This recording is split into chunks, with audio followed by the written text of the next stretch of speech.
Well, we played the wrong intro video. Welcome in, folks. It's good to see everyone in here. Coming to you guys on a Wednesday evening of free agency week. The new league year has started. I'm Curtis Rauen, joined by Bryson, Karbley, Ricky Raines. Guys, good to see you tonight.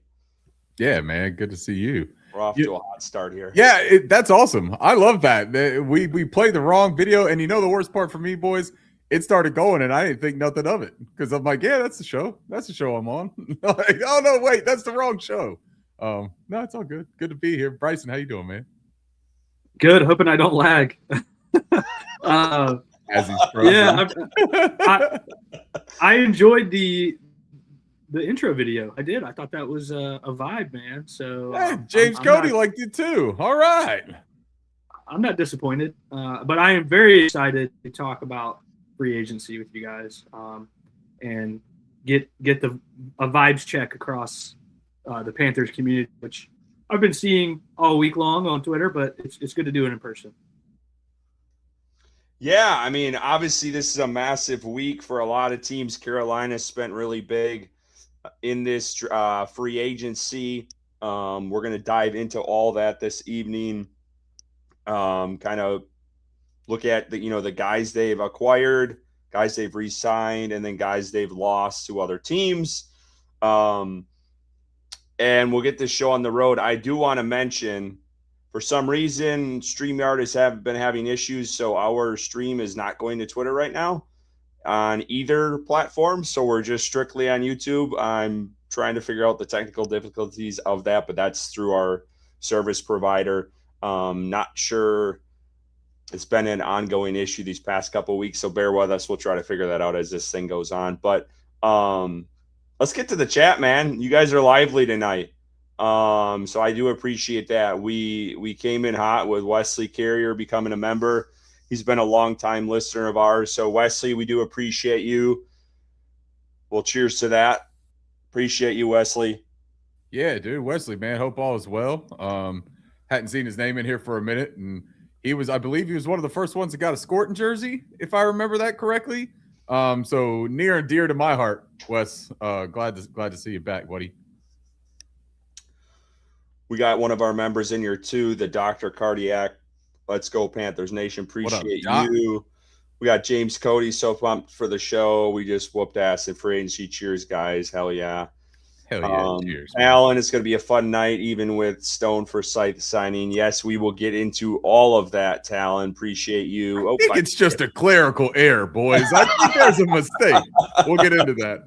Keaton Bullock's in here. Let's go, Keaton. We were chatting online all day today. Good to see you in here. I was hoping we'd add Rasheed Walker, Juwan Taylor for a one-year deal, and/or bring back Yosher Kieran at tackle. We will definitely talk about that. Telling you right now, I'm about to be straight delusional throughout the offseason. You and me both. Katie is back here again. Back-to-back weeks. Good to see you, Katie. Go. Katie was fun to watch on Twitter, the roller coaster of emotions this whole week. Well, all of us were like that, honestly. But she was a great follow this week on Twitter. Appreciate you tapping in. Devin Lloyd 0. Is this the real Devin Lloyd? That'd be cool as hell. I'm so happy for my football team. I changed my profile. No more Rico Dowdle. Sadly, draft Logan Jones now. Is this? I think that's Carter. That's got to be Carter. I think it's Carter because you say draft Logan Jones. That's got to be Carter, man. Carter's been begging for an Iowa for a long time. Anthony Pick, yo, what's up? Appreciate you. KDW video up for Bryce's. Yeah, we'll get to that. We'll definitely table twerk. Look at her. She was talking about Bryce's twerking on a table for getting Metchie, man. Katie's crazy. I love her. Nate's in here. What's up, fellas? Appreciate you. Please put this option you guys voted on a few weeks ago. We would have. I think he's talking about like who we wanted, whether it was like the linebacker. You know, you had the duos that you put on Twitter, I think.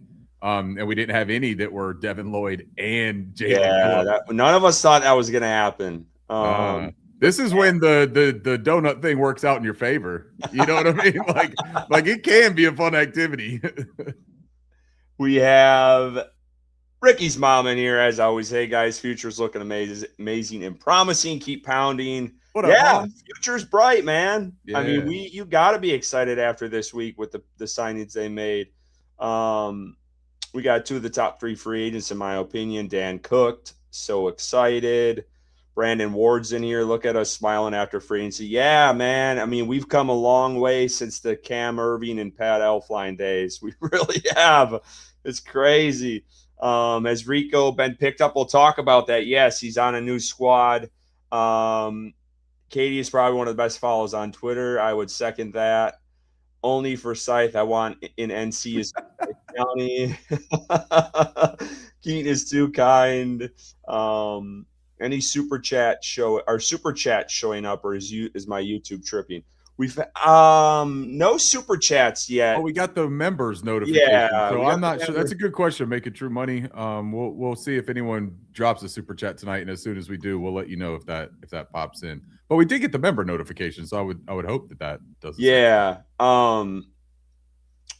I am going to refresh my screen here. I don't know what is going to happen because I'm still trying to figure out what Twitter is. So if I pop out, you guys take over. We'll see this. I don't know what is going to happen here. And then we'll get into what we're drinking. Oh, Making True Money says he bought one, but it didn't show. All right. Well, yeah, we'll look into that. Let's see if we could find out. You know what? Making True Money, it might not show up on StreamYard, but I bet you it could be on. Oh, wait a second. Katie just did it. Shows up right here where Katie did it. Big dogs only. Aroo. Was that like the weakest big dog bark I could have ever done? Yeah, you know what it reminded me of? And damn it, man, I am a father of a 7-year-old, and I just realized it's so bad because it sounded like one of those zombies and werewolves things that's on the Disney Channel all the damn time, man. I'm infected by that stuff. Thank you, Katie. Cheers to Katie on the super chat. Yeah, Katie, cheers. Appreciate you. Yeah, Twitter ain't happening tonight, which is all right. We'll try to pivot if we can kind of push out. I saw Talon push it out, but Bryson, Ricky, if you guys don't mind pushing on your page and tag our YouTube channel just so we can get some folks in here. But hey, man, we'll do what we'll work with what we got here. What are we drinking tonight, gentlemen? Let's get to that. I said the drinks will be flowing tonight. So what do we got, Ricky? Start us off here? I got Edmund's Oast, awesome brewery down there in Charleston, South Carolina. Always have some really good beers.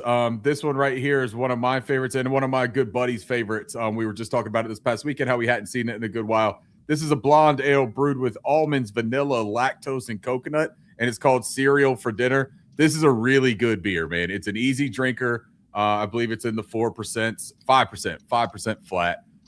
Really good flavor. It's not too heavy, not too light. The lactose isn't super thick. Like the mouthfeel of it isn't super thick. Like sometimes you get with like the milkshake IPAs or whatever. Really enjoyable beer. So I've got a couple of these packed up in the bag with the Yeti ice to keep them ice cold for us tonight. Bryson? All right, Curtis, I don't know if you remember this beer, but it's the really cool can, the Clint Hopwood.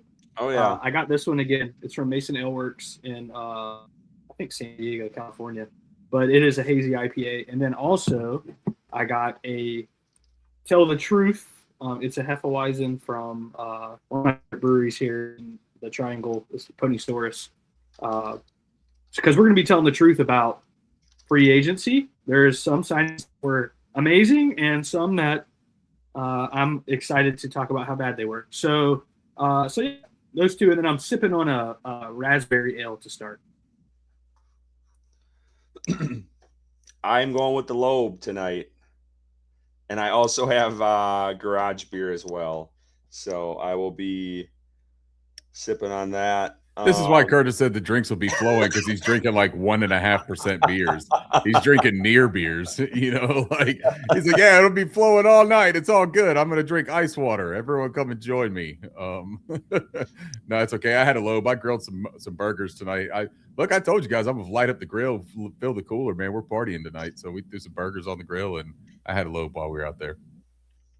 All right, let's get into it. A lot to talk about. We'll start with the big fish on Monday, the first signing about an hour into this. Ricky and Edgar were streaming live on our channel when this came down. If you guys have not seen their live reaction to it, it's priceless.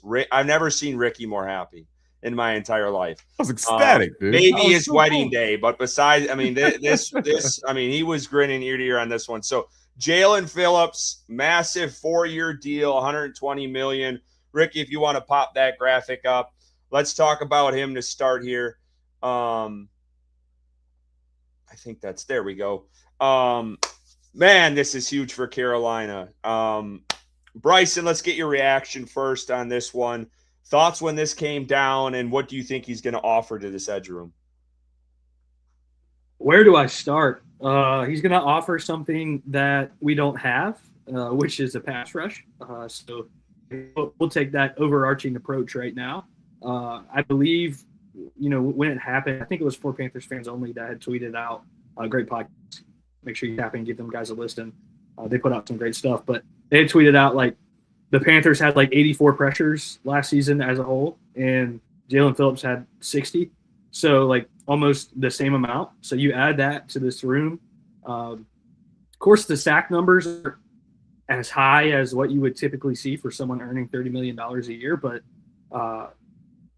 they're going to come. I have no doubt about that. He is a fantastic player in a perfect system fit for him, coming from that Vic Fangio system that ever runs like a kind of system. He is a disciple of that system, so it's kind of similar, is what I'm trying to say. But yeah, Jaelan Phillips, man, a lot of people across Twitter, social media, ESPN, we're surprised about the contract, the value that he got, but I think it's clear that what happened last year with Milton Williams, Dan Morgan was not going to miss out on his top target again, and he was going to make sure, no matter what, this was his quote number one player in free agency. Like, this was the top available free agent that they had on their board, and he was not going to miss out on it. And if that meant maybe paying a couple more $1 million than what the Eagles were willing to offer him, or whatever the case may be, then so be it. Like, we need his services here in Carolina. They made it a priority and brought him in, man. So you pair him with Scorton on that edge. Oh my God, dude, the sky's the limit. I'm so excited. 26 years old, almost 27. Like, he's still like entering the prime of his career. Just good at doing the run. Going to create that pressure off the edge consistently. So I think, the contract, I'm okay with it. Would I have loved for it to have been less? Sure. But it is what it is at this point. And I think you got a player of a very high caliber, top 10 in the league in pressures, when he's played a full season. And that's exactly what Carolina needed. So it fills a hole. I'm very excited about it. And I think that it's well worth it for Carolina. Yeah, good points. The main thing about him transitioning from Philadelphia to Carolina, it's game familiarity, but it's not just in Philadelphia, right? Played it in Miami as well. Vic Fangio was in Miami before going to Philadelphia. This is a system, at least the base part of it, the fundamental rules, the fundamental roles, responsibilities for the position of the outside linebacker. Like, he gets outside linebacker book, right, each offseason and studies it and sees what the roles, responsibilities, expectations.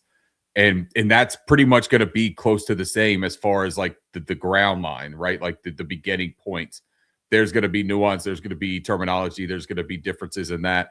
But what you want out of an outside linebacker in that system, in the Vic Fangio system, Jaelan Phillips matches to a T. He's got the size. He's got the length. He's got the strength to hold up as an edge setter. He has the physicality in the run game. He's got the pursuit speed for, backside pursuit.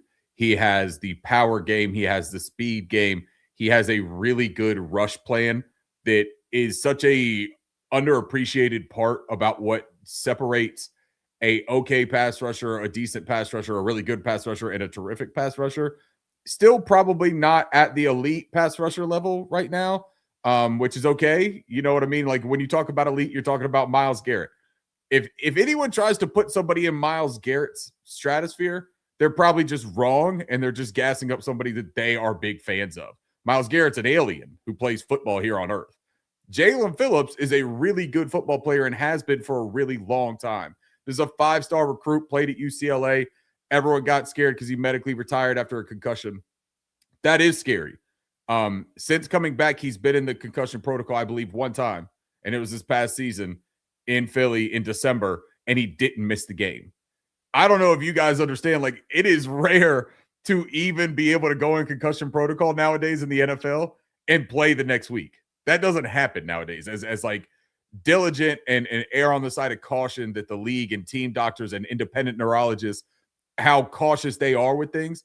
So Jaelan Phillips not missing a game, but being in the protocol, I'm not concerned about that. He doesn't seem to be concerned about that. It doesn't seem to be something that weighs on him. You can see the stats here, 26 years old, 7 months, 32 career sacks in 5 seasons. He also missed basically the entire 2024 with the ACL. He played 4 games, and he missed, I think, 9 games or 11 games of 2023 with the ruptured Achilles. So he has missed a lot of games in those 2 years. But last year and his first 2 seasons, he played all 17 games. So outside of the 1 or 2 big injuries that he had for his lower legs, right? That's the extent of it, man. So the injury concern feels a lot less consequential for me because of the fact that he just played 17 coming off of those ligament injuries.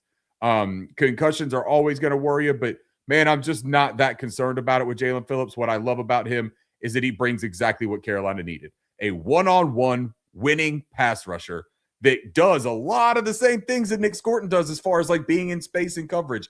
This isn't some like fluid little guy. He's not Kyle Lewis, right? The linebacker out of Pittsburgh that everyone's going to love to just run around with receivers and tight ends. But you put him in space and you let him zone defend that flat, he's very good at it, man. And you know everyone's going to ask him to do that. It's part of his system. So having a guy that could do it, he doesn't have to come off the field, man. This is the value. You got a 3-down, true one-on-one pass rusher that doesn't suck at defending the run, and you got it for what I think is a very fair deal. Maybe you paid a premium. Guess what, man? We talked about it last week, boys. You pay premium prices for premium players. You got the number 1 edge rusher right here in this class. Yeah, we'll get to our super chats here in a little bit.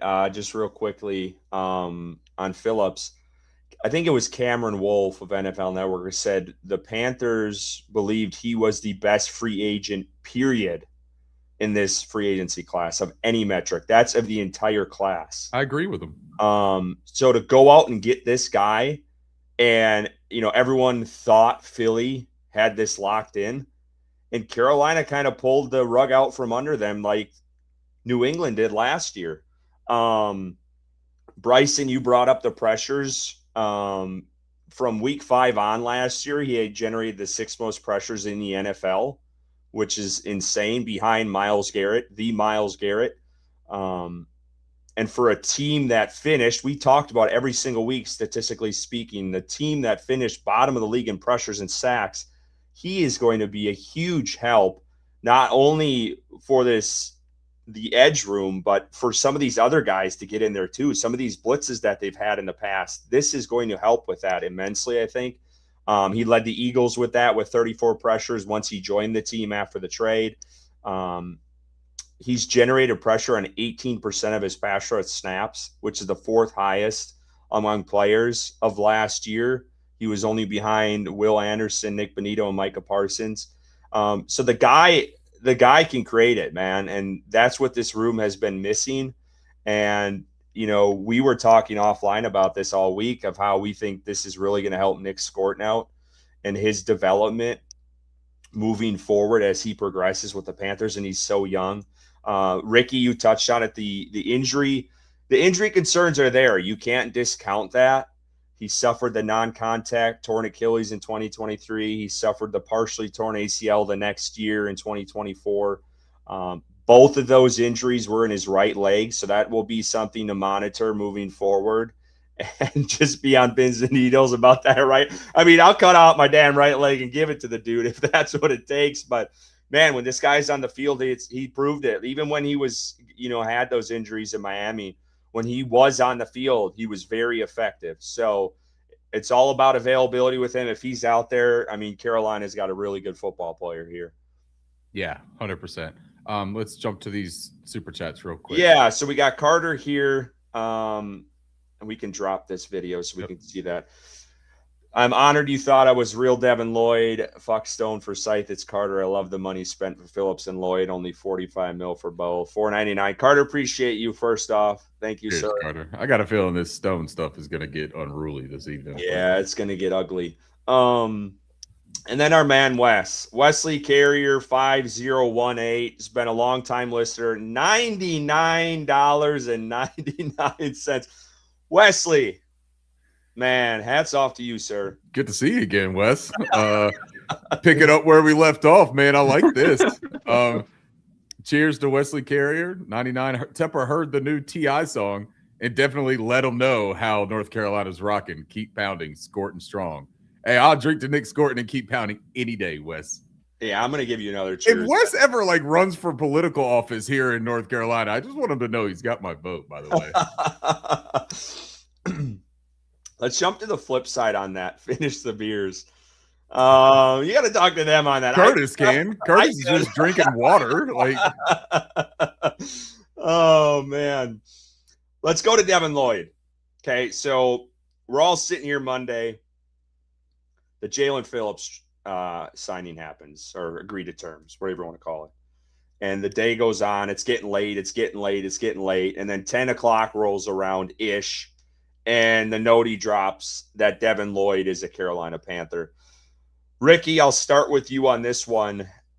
Man, I know we did the spaces, but when that thing dropped, how pumped were you for this? I was very excited, man.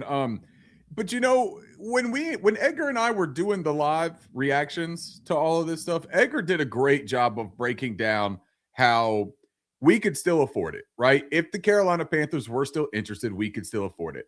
The three of us had conversations, and we had talked to some people that had, I guess not necessarily given us heads up. But we had a notion that Carolina was at least interested in the top linebacker. That was something that was going around too, right? Like there was always the idea that Carolina was intrigued by the best linebacker on the market. The question was, how high was the money going to get for Devin Lloyd? And we all worry when we start talking about high money, we start worrying about the Milton Williams stuff. That's what we were worried about with some of the top edge guys too. We sign, Jaelan Phillips or agree to terms. You think we're out on Lloyd. We weren't, man. And this is what I love about Dan Morgan and Brandt Tillis and how they apparently do business, right? They kept their stuff close to the vest without being timid about it though, because Dan came out at the combine and everything and basically said, hey, we're going to be aggressive. We're signaling out these two positions and we're going to be aggressive. And he did exactly that, but he didn't run his mouth about it. He didn't sit there and say we want this, nothing like that. And then they didn't panic and pivot quick. There was a lot of fans, and I'm not mad at the fans for this, right? But there was a lot of fans that were saying, hey, we need to move on. Like the Devin Lloyd thing is taking too long to develop. I'm starting to get nervous. We got to go somewhere else.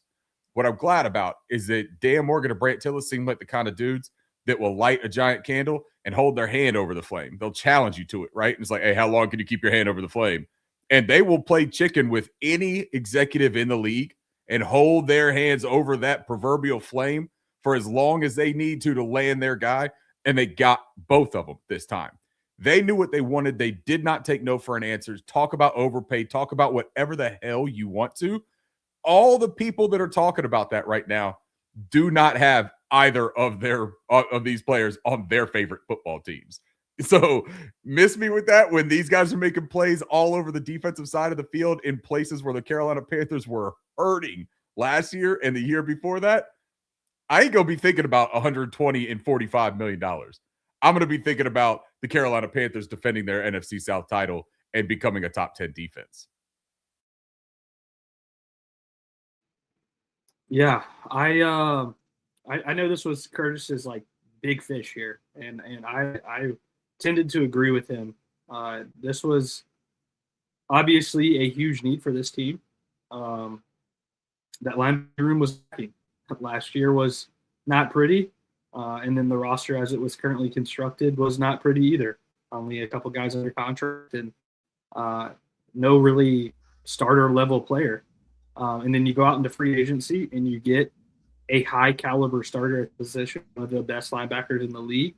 You look across the board here at these PFF numbers, and everything's above 80. You know, the missed tackle rate is of course concerning, but you know, I think that defensive line in front of him is going to help him a lot here in Carolina in regards to that. But super happy about this signing.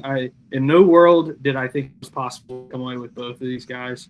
You know, I said in the spaces when we did it, when it happened, it was like, you know, we were talking about if we get Phillips, then maybe like Leo Chanel, or if we get Devin Lloyd, then we're talking about Bradley Chubb or some other situation like that.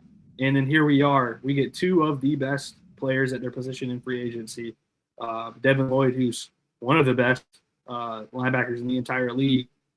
And we get them both on day one of legal tampering, agreed to terms, official today as of this recording. Super excited, super pumped, dude. That defense is going to be transformed. That defense is going to look a lot different this year. And I'll end with saying this. Ejiro Evero has no excuses. None. It's over. This better perform. This defense better perform at a very high level. He did make progress from 2 years ago to last year. I'll give him that. But there's no more of this 20, 25 ranked area of anything. Pressures have to be generated. You have a high-level edge player now. You know, you have Nick Scorton, who's coming into his second year. You know, they could make multiple other additions. You're getting Pat Jones back. This room, this defense as a whole needs to generate pressure, needs to get sacks, and it's your job to scheme that up and make that possible. So, Evero, clock's ticking, buddy. I personally think that it's going to look like a lot better. I think Evero is, at least in my eyes, improved from 2 years ago to this year, and I think he was a victim of injuries, and you know, that 2 years ago, and then you know, we got a little bit healthier and made some progress last year. But I need to see a high level defense in this year because they've spent money. You have 4 high level starters. That's like off the top of my head thinking about. I mean, you could say 5 even with Mike Jackson with the way he played last year. 6 if you include Trayvon Merrick. I mean, I can just keep going because this defense has a lot of talent. That doesn't go to there's no holes in this defense because there is, as we sit right now. But I'm sure there's going to be more additions, whether that's via free agency or via the draft. And I think that this defense has to perform. In my eyes, this should be a top 10 unit by the end of the year. I don't know how you guys feel about that, but that's what the defense is capable of. Yeah, we'll get into that. You stole my question in a little bit here that we will definitely talk about. But if the clock's ticking on Evero, then the clock's got to be ticking on Canales if we're going to play that kind of game. But let me go to Devin Lloyd here for a second because Bryson was right. This was the guy I wanted wholeheartedly. I think he is going to transform this unit alongside Phillips. And I think I really thought this signing was necessary for this defense because how bad we've seen this linebacking core get lost in coverage and just look like shit out there. Let's be real about it. Second team All-Pro for this guy, 5 picks last year, one of the best coverage linebackers all of last year, if we're being honest. He allowed a 67.8 passer rating in coverage. It was the 3rd lowest among off-ball linebackers last year. He also had pressures, which was great. 28. It was the 3rd most among off-ball linebackers. So the guy has got some tools in his toolbox. Ricky has pointed out on the graphic, and that was something I was going to bring up. The one thing I think he does need to work on is his run defense, and hopefully they either bring in someone in the draft that's going to supplement that. But he has kind of struggled with that. It takes him a little bit longer to make some tackles on run plays. I think I saw a stat. It's like 5-point-something seconds before he's making a tackle on a run play, which was the worst of any of the off-ball linebackers last year. So those are not great numbers, but I do think with this unit and what he's going to bring against the pass is going to be leaps and bounds better than what Carolina has had these past few seasons. So I think this is an outstanding pick by them. I know there was some stuff going on online. I don't really want to address that because I don't know a ton about it. I know we were trying to figure out and decipher through all that bullshit the last couple of days, but I think it's great signing, man. I'm excited. It's okay if you don't want to talk about it, but I'll talk about it for a brief second. I knew you'd that noise. Look, listen to me. Fuck that noise. It's horseshit when a team is in the bidding for a free agent, right? They are bidding with us, trying to get this player's services. They want this player to play on their team. And then when they miss out, and I'm talking about the Cowgirls down in Dallas. I'm talking about those fans. I'm talking about Bengals fans. I'm talking about all of these teams that are also stuck in the land of perpetual suck.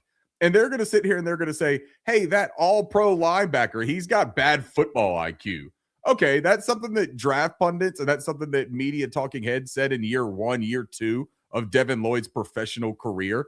The linebacker position, and we talked about this on the live stream during the free agent signing, the linebacker position is one that is very difficult and takes time to acclimate to. You get a guy that comes in, hits the ground running, and is really just lighting the league up. Good for you. Let's see if it's sustainable, first of all, because we've seen fizzle out happen with a lot of those guys as well. What Devin Lloyd has done is Devin Lloyd has developed and progressed. He had his best year ever. He is a leader of his football team, right? Anybody for Jacksonville, go ask the beat writers, go ask the teammates, go listen to what they say about Devin Lloyd. I didn't hear a single thing about character concerns. I didn't hear a single thing about work ethic or football IQ. I didn't hear any of that until this guy did not sign to their team. So I'm cool on all that. The missed tackle rate, I wanted to give a tiny bit of context to as well. That 15% that he had in 2025, that's what that was for. That's his career high.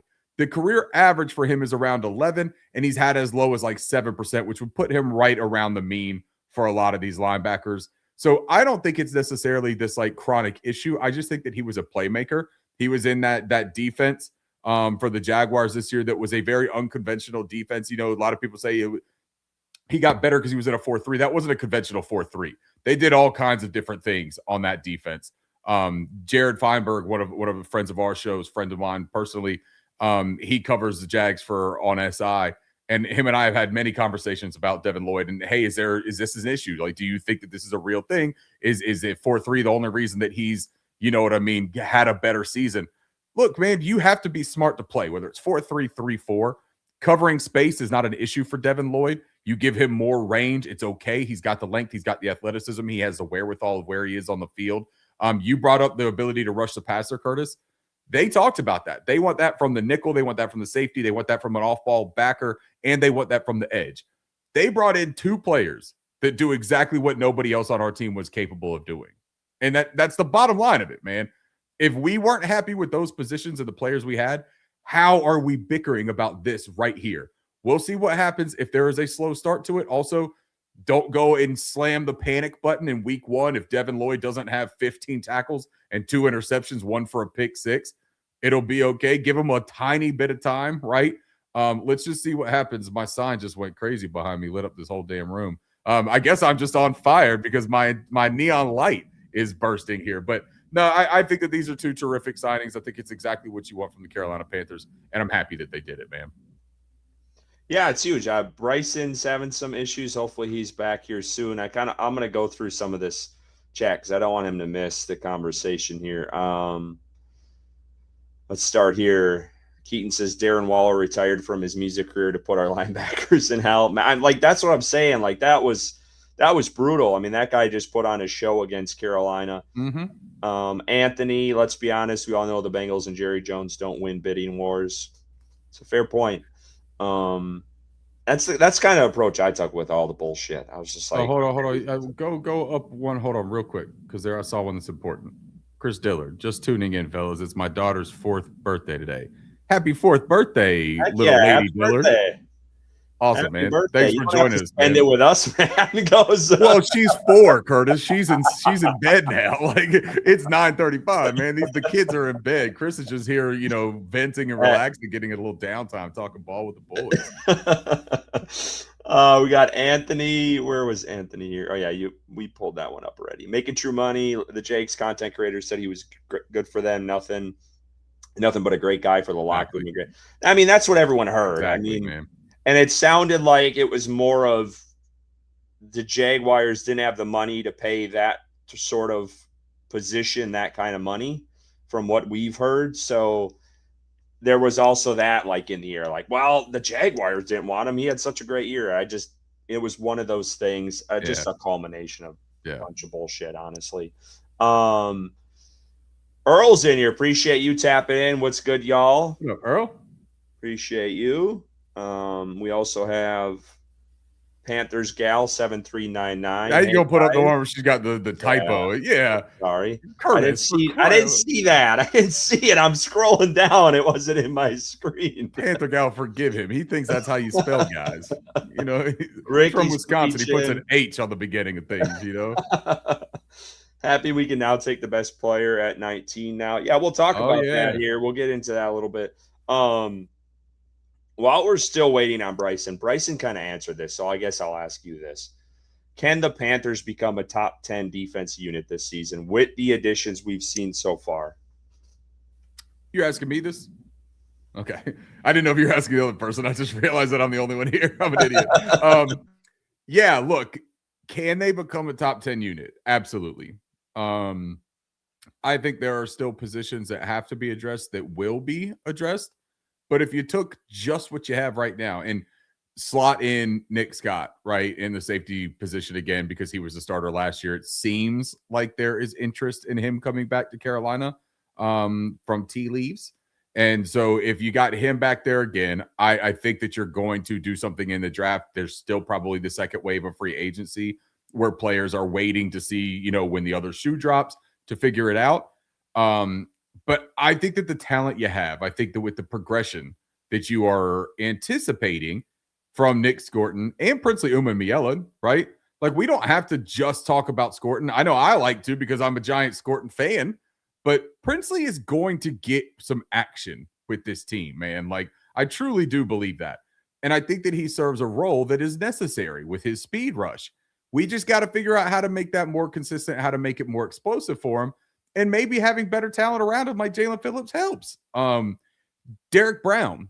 I don't know if people forgot about it, but he's pretty damn good. We got rid of somebody today. We're going to talk about that. But we still have Bobby Brown, good ball player. There are players that are interested in coming here. DJ Reader has said that he would like to come here. That's a big old body that you can plug up in the middle. There are draft possibilities. This defense, though, for the first time in a long time, is not devoid of talent. Curtis, you know what I'm saying? Like Trayvon Merrick, J.C. Horn, Mike Jack. Then all of a sudden you get to the second level because we used to have to kind of skip the second level of our defense, right? You used to have to, once you got to the linebackers, you were kind of like, well, let's talk a little bit about J.C. again. Like, let's do another go round with J.C. and Trayvon Merrick. But no. You've got Devin Lloyd now. Does Devin Lloyd help Trevor Wallace? Perhaps, maybe. Do they go and draft a round 1, round 2, round 3 linebacker to compete with Trevor Wallace? Do they re-sign Roseboom and let him pair up with Devin Lloyd? There's options now because you got a premier player there. Go down to the defensive front. It was always Derek Brown and who else? That was what you always said. It's Derek Brown and who, right? Felt like you're talking about like a 70s band all the time when you talk about the Panthers defensive front. The who? The who? Like, that's all you could ever say. But now you got Derek Brown, you got Jaelan Phillips, and you got Nick Scorton, who was one of the best rookie edges last season, and he's only going to get better. I mean, dude, Turk Wharton is still out there for the Carolina Panthers, who I know that he was disappointing for everybody. Turk Wharton also was disappointing probably for himself with the injuries. If Turk Wharton could stay on the field, I think he could be a lot better than what people thought he was last season. Bobby Brown gets more of a chance now. I'm into it, man. I think this is absolutely could be a top 10 unit. Bryson kind of answered that, I think, when he came in here, so I'll go, and then if he wants to fill in anything after, he can. I almost did forget 91 stars, Joko. Yeah, I mean, I do think they can. I mean, the pieces they've added, I think you got some, back-end guys that are really solid. You obviously got J.C. Horn, you got Mike Jack. I mean, hopefully we get Corey Thornton back in here because I think he was decent, when he was in there. You have Trayvon Merrick, who was this free agent signing that, did wonders for this team last year. And then you talked about it, Derek Brown on the defensive line, Nick Scorton. I think we've talked about him one of the most out of any podcast out there, seriously, based off of Ricky's assessment of him early on in the draft process and now where he's at. He's only going to get better. You add Jaelan Phillips to the mix.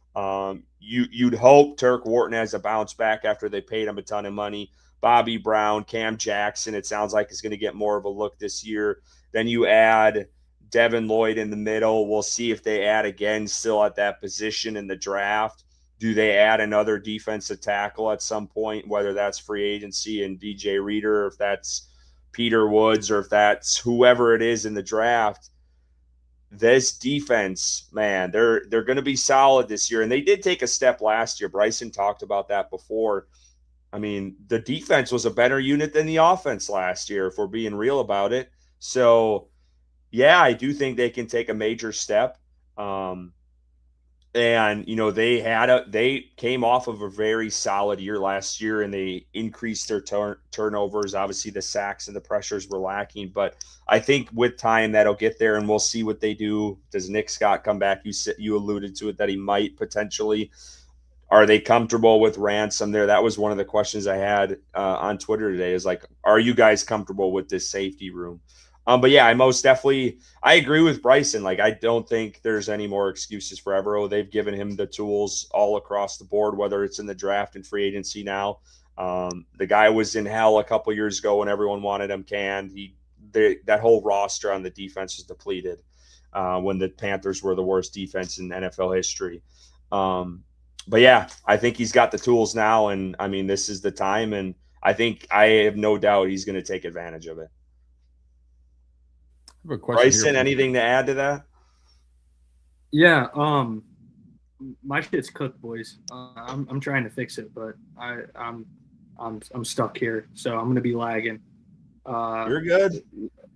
Okay, so yeah, defensive unit wise, I touched on it earlier, but I the excuses are running out for Evero in regards to having that high level defensive unit. They've clearly made it a choice, a objective to address that defense and fill as many holes as possible. And we have seen them obviously go out there on day one. We touched on the moves. I did say earlier that I still feel like there's a couple holes. I think you touched a little on it, Curtis, is the free safety. Oh my God. Free safety, and guys, I tried to fix it, but it's gonna have to be fixed later. Dude, you are good. We can hear you. We can hear you. You're good. So yeah, I think the free safety. I do agree they can add another tackle, a defensive tackle in that room. Edge, I'm not so sure. Maybe adding one more guy, rotational piece, but I think overall the defense is intact. And nickel corner. I would say a nickel cornerback is definitely an area that needs to be addressed as well. But there's not a whole lot of holes when we talk about it. So I do agree. I think the unit can be a top 10 unit, and I think they should be a top 10 unit as long as they are healthy throughout the entire year. I think they finish within the top 10 in a lot of those metrics that we base the defense on. Yeah, that message was brought to you by AOL Dial-Up. You know why Curtis enjoys this as much as I gotta dig in, it's like looking back in his past, like he's watching his first couple years of the show. You know what I mean? Like, that's exactly what it is, man. It's just payback is all this is for Curtis. We do have a super chat I want to get to, Anthony. We had two super chats. We missed one up there too from Will, I believe. Yeah, we'll get Will's here. Anthony Johnson's 1721, $10 for you personally. The offense has way more to prove. The offense at times was bad, inconsistent at like 8 games. First off, cheers. Yep. Appreciate the super chat, Anthony. Cheers. I don't know if you can fucking hear me, but cheers. It looked like Bryson like stopped drinking his beer 3 different times. He's like, Puts Will some I saw Robinson- someone on said his elbow. I saw someone said it looked like I was streaming on a potato. That shit got me. Will Robinson, 84325 $5. It is sickening how delusional I am right now. I can't shut up about our defense. Keep pounding, fellas. Man, Bro. we're all delusional right now. Cheers to Will on that one because I feel delusional too, bro. Like I am riding the pink cloud, as they would call it. Like I seriously, when we signed Jaelan Phillips, I don't know what conversation I was in. So many conversations were happening with different people, right? I was talking to somebody. I was like, man, I'm riding the pink cloud. Like the high is still like there, but I need another hit. And then like an hour later, they signed Devin Lloyd, and I was like, it's like that. What's the meme of Ben Affleck sitting outside smoking that cigarette, and he's just got that face where he's just like, best thing I've ever had in my life. It was that feeling, dude. I was just like, it felt like I was just sucking 30 darts at the same time, man. All right, let's get to a signing that definitely had some opposition to it, and that is Kenny Two Gloves. Panthers agree to terms with Kenny Pickett. So this has been the story all offseason. Dan Morgan didn't hide from it, went very vocal about it, put Andy Dalton on the trade block. They want to get younger at this position. They go out, they get Kenny Pickett, who was drafted by the Steelers, was traded to the Eagles, and then was signed by the Raiders, I believe, this past season. So he's been bounced around a couple of teams. Someone I know when Bryson, and it was just me and you doing this show, someone I spoke very highly of. I really liked Kenny Pickett in the draft between him and Malik Willis. I know that was both of our conversations throughout when that draft happened, Malik or Kenny. Really liked what I saw from him. He had Jordan Addison over there at Pitt. Those guys were fun to watch. But guys, the signing here, right now, he's more than likely the backup quarterback, whether Andy Dalton gets released or whatever happens to him. It sounds like he's pretty much out the door at this point. What do you think of this signing? Are you comfortable with Kenny Pickett going into the season as the backup?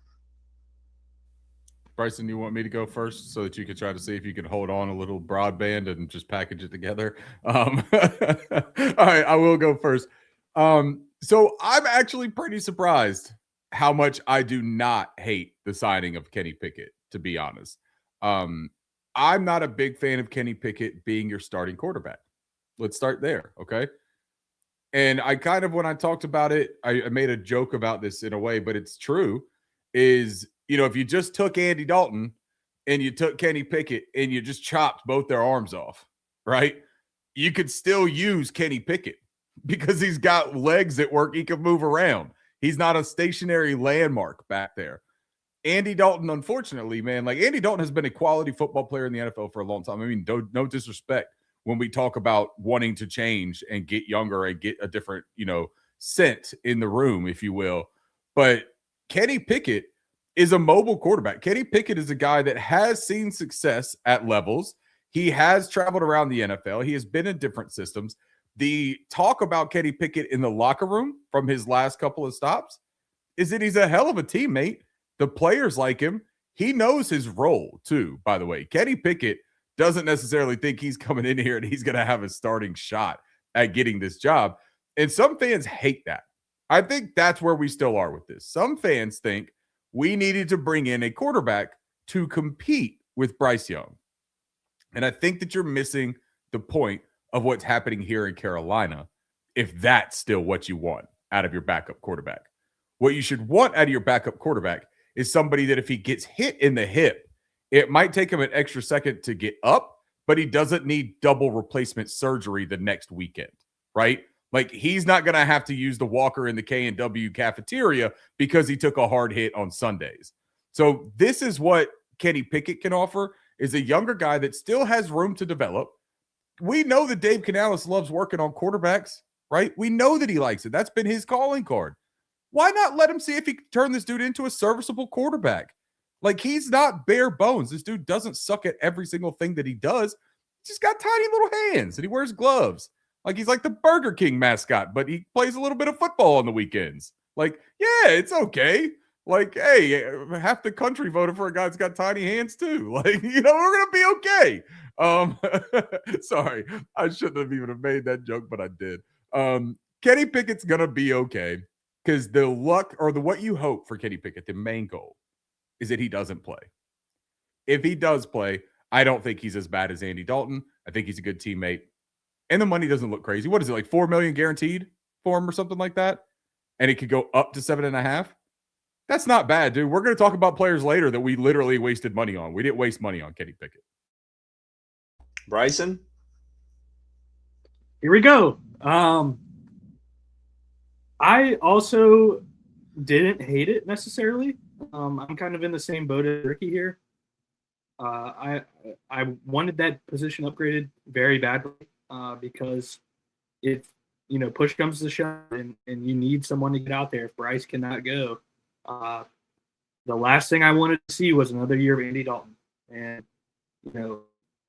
Kenny Pickett has been somewhat serviceable throughout his tenure in the NFL. I mean, he's moved from team to team for sure, but there's at least a little bit of upside there instead of comparing him to Andy Dalton. So that's so fucking Katie. I'm so mad at you for that. So yeah, I didn't necessarily hate it. Other options that were out there, would I've preferred different people? Possibly. This is a cheap option. You mentioned the contract, Ricky. Bring him in. It's a year contract. We'll see how it works out. I don't think it precludes them from potentially taking a guy late in the draft or bringing in a free agent to compete for that backup spot. It's definitely not solidified. I don't think that contract locks them in. Holy fucking shit. I don't think that contract locks them in for, if they decide to move on. If they bring in another guy and he beats him out for a competition, then, they can move on from Kenny Pickett. So, yeah, I didn't necessarily hate it. It wasn't the prettiest signing in the world, but oh well. Wes, you are making these technical difficulties all the better, my man. I appreciate you. We got to start with Wes's super chat here. ATL beef is over. Ice Young has a defense. Be scared. $99.99. Appreciate you, sir. Wesley is trying to single-handedly change Bryson's life with internet. He's like, look, man, I'm going to buy you a routing extender tonight, buddy. You are going to order that bitch from Spectrum at 7:30 in the morning when that call center opens up. Hey, Wes, cheers, man. We got Ben Davis in here, $199. Which tackle do we take realistically? Cheers first, Ben. Appreciate you. Cheers, Ben. If it's all right, Ben, do we want to wait on this conversation? But it's a super chat. Ben, stick around with us for a little bit, Ben, because we're going to talk about this when we talk about the offensive tackle signing, which is next. So stick around for just a few minutes, Ben. Well, stick around for the whole show. Keaton in here trying to help Bryson upgrade his Wi-Fi, $199. Between Keaton and Wesley, you're going to have some internet soon, Bryson. I'm telling you what. The sad part is this is new Wi-Fi. This is an upgrade from what I had, so I'm not sure. No, they fucking lied to you. They lied to you the same way that someone told me that the Panthers liked Stone's Forsyth. So clerical errors here. Boys. All right, I'm a little pissed. We have not played the W video after the Lloyd and the Phillips signing. All right, so look, this video, we did play it a shit ton. I know you did, but we haven't enjoyed it. This W video goes to Jaelan Phillips. This W video goes to Devin Lloyd. We'll even give it to Kenny Pickett, and we will 100% give it to Wesley Carrier. Cheers.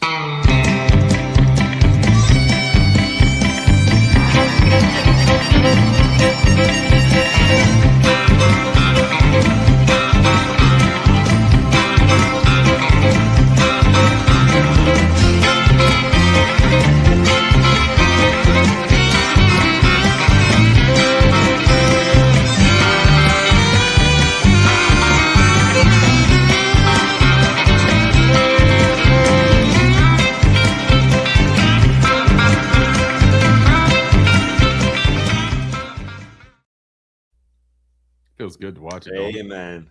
Hey, we did win free agency by all accounts. So, I mean, hey, got a couple more super chats. See, that's what the video does. It brings people together and it riles everybody up. Pinata 323, $5 pitching I got into you, that Pinata. Wi-Fi. I got you. And Pinata 323. Curtis just wants to hit something with a stick. Like he's just anxious tonight. Pitching in for that Wi-Fi. Lord of mercy. Boys, I don't know if I upgrade the Wi-Fi because it looks like it's just like a money grab at this point. You know, Hey, if people all keep of this donating keeps to the- happening, you're going to be able to buy a new room.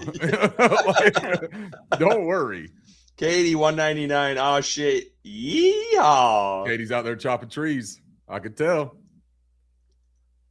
All right. We come off of that high to talk about some very sorry ass signings here. Well, at least one of them. That's what we do. We get you all jazzed up, make you feel like you love us, and make you feel like we're best friends, and then we give you the bad news. So Panthers agree to terms with center Luke Fortner and a stone. This is gonna be tough. A big fucking rock. Stone, traffic cone for Scythe. All right, let's talk about him for a second. Let's start with Stone because I feel like that is what everyone wants to talk about here. When I saw this, and I apologize, when I saw both of these guys come across, I didn't know a ton about Luke. It sounds like he had somewhat, I was a little dramatic with fuck both of these guys. But the Stone hate is real. And it's and I don't even know if hate's the right word, but the dislike for this signing of what this guy has put on the field and the product he's put out there. 11 sacks in 13 games, dead last ranking among tackles is embarrassing. And I've been going back and forth with a couple people on Twitter about this, and everyone's saying, well, this is just a depth piece, this is a camp body. But you're kind of playing into my argument. Like, this guy is not good. And this guy better not be their quote unquote swing tackle of choice for this year, because we did see our swing tackle of choice last year in Yosh play meaningful snaps and start football games this past year. And I do not want to see number 70 in Stone for Scythe in a Panthers uniform on the field on a regular season game day, ever. So this also goes to the fact that we do not have to like every signing the Panthers do. It's okay to have pushback on some of that. And this is one, man, I hope this guy is cut before we hit the OTA period. Like, that's how bad I don't want this guy on our team. I hope they sign Yosh, and I hope they sign Brady just so this guy never sees the field for Carolina, because I don't think it's a good signing.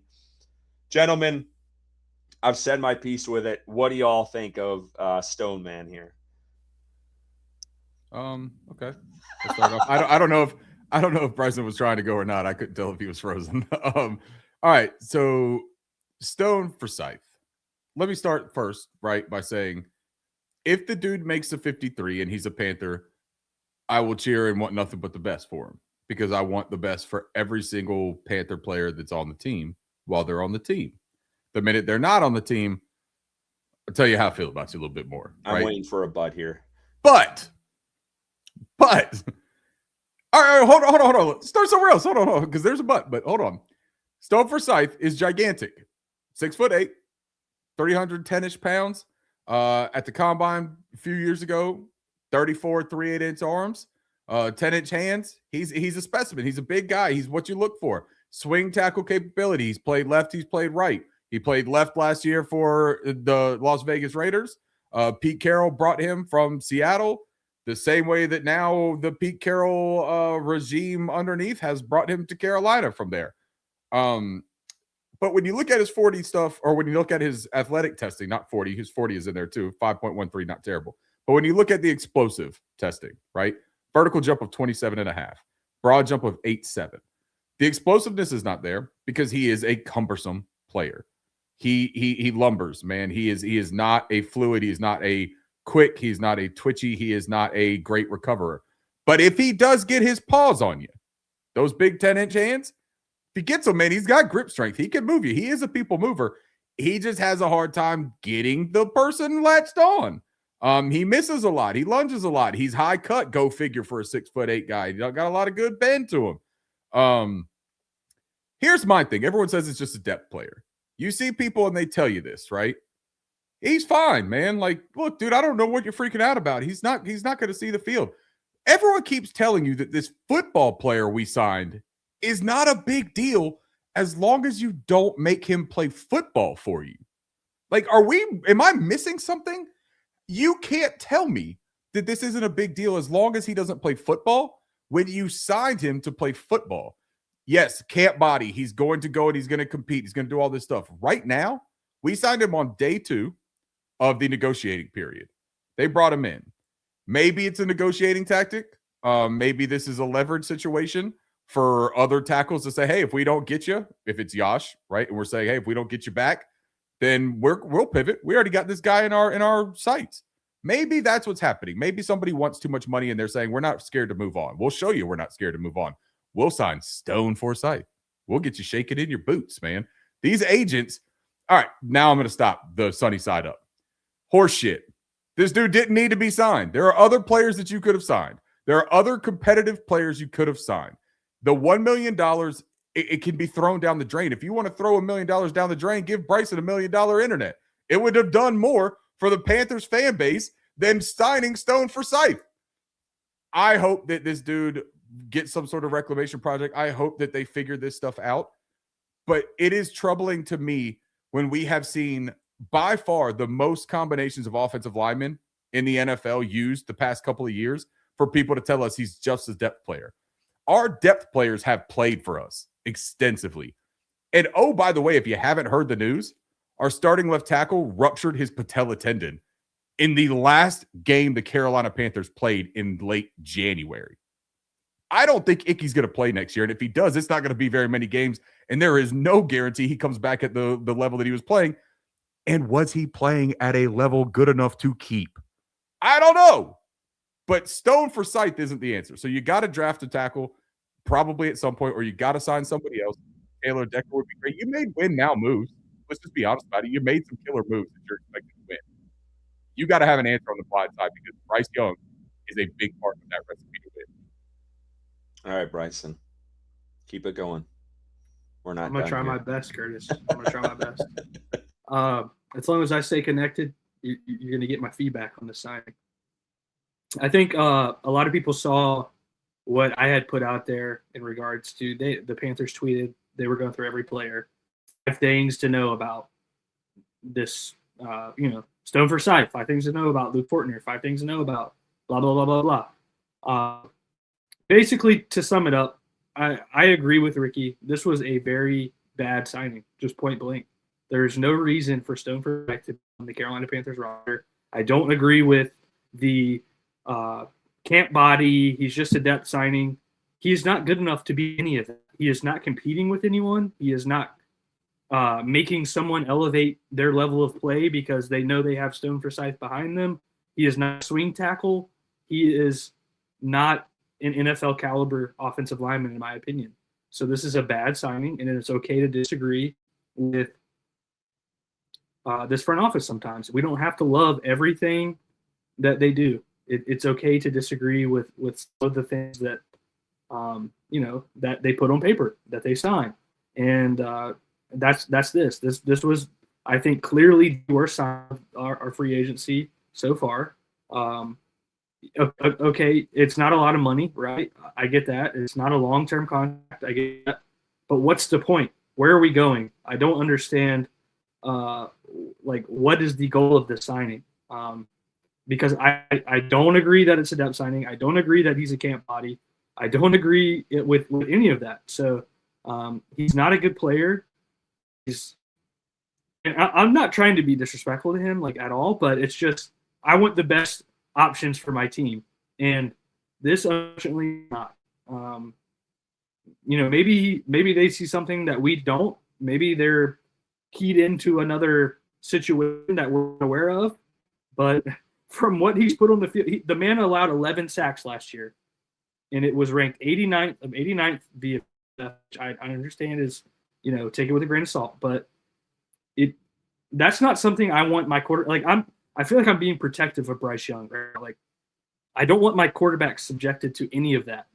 And Ricky touched on, these backups see the field, and if Stone Forsythe is the backup, to Ekwonu or the backup to a rookie that we draft or whatever the case may be, it's likely that he's going to see playing time on game day at least one of these 17 weeks next season.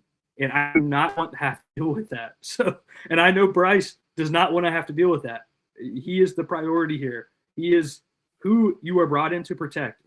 You've proven at a very low level your ability to be able to do that.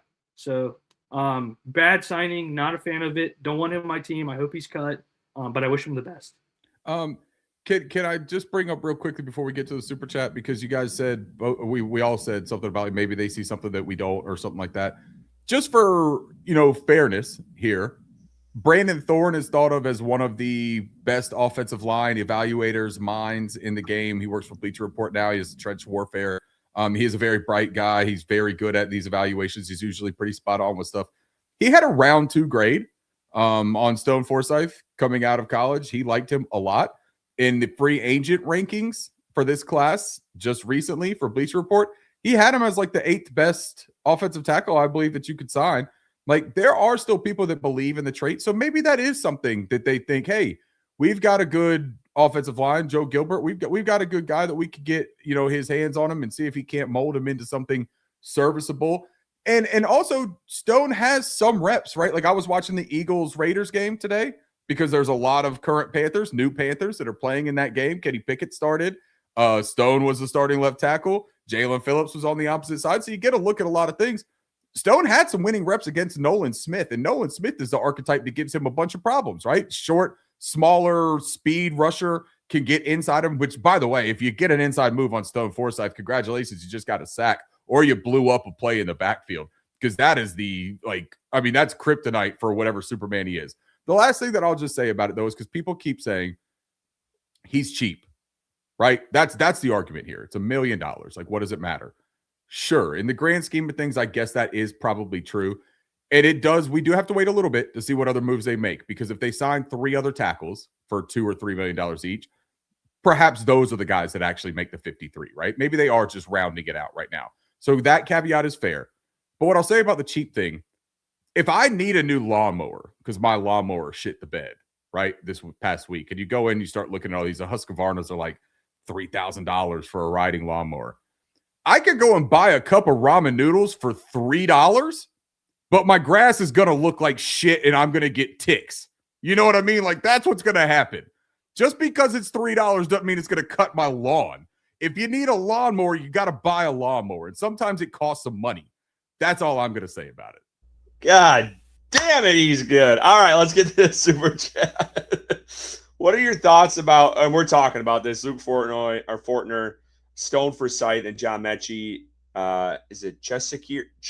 I'm not. Cheshire. That's Cheshire Cat. Cheshire Cat. 186. First, cheers. Appreciate you. $5. Did you say Cheshire? Did you just say Cheshire? Shakira. Yeah, like the former Super Bowl halftime performer that evaded taxes. Come out. Cheshire Cat. Cheers to Cheshire. Can't even blame it on the internet. No, he's glitching. He's lagging, and he's got good internet. Let's talk about Luke for a second. And Ricky, I feel like you probably know the most about him out of all 3 of us here. Definitely was harsh on both of these guys. But tell us more about Luke. Well, Luke was a former 3rd-round pick out of Kentucky, I believe, drafted by the Jaguars. His rookie season wasn't terrible. Or actually, his rookie season wasn't great. But if you look at who he played next to like Tyler Shatley. I do believe that Brandon Scherf was on the right side of him as the guard. But then he had Cam Robinson, a couple other things in Jacksonville. It wasn't the best situation. They ended up bringing in, I believe it was Mitch Morse, I think, that ended up playing center for them. He took a backseat to it. Look, Luke struggled at times, but then when he came to New Orleans and he was a depth piece, their starting center goes down and he takes over. He was beyond serviceable. He was pretty league average, if not better, especially in pass protection. When Tyler Shuck came in, they tasked him with protecting him. He did a pretty adequate job. He's not the most dense, compact build. I believe he's like 6'5", 300-ish pounds.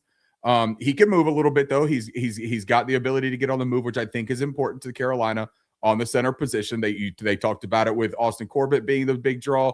Cade Mays would move out a little bit. He was a little bit more athletic than you would think for a mauler. This is the only thing that I think about this one. This is a serviceable starter that if you don't make other moves, you can put him out there and you don't feel like you're in a world of trouble, right? Like you're not completely hopeless. Luke Fortner can turn out to be a pretty solid player, I think. This doesn't bother me much, especially for the money that they paid him. We got him for about $4 million. That is cheaper than what Cade Mays went for. And I know that everyone likes Cade, and I liked Cade too, but $8 million for Cade Mays is a lot. This draft is deep with real talent. I forget who it was. It might have been Dane Brugler or Daniel Jeremiah, one of those two. And Bryson, I think you talked about this on one of the shows.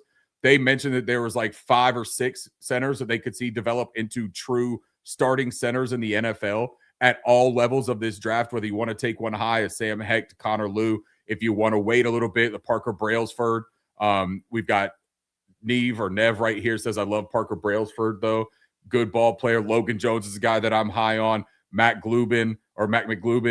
There are a handful of guys that can really play this position in this draft.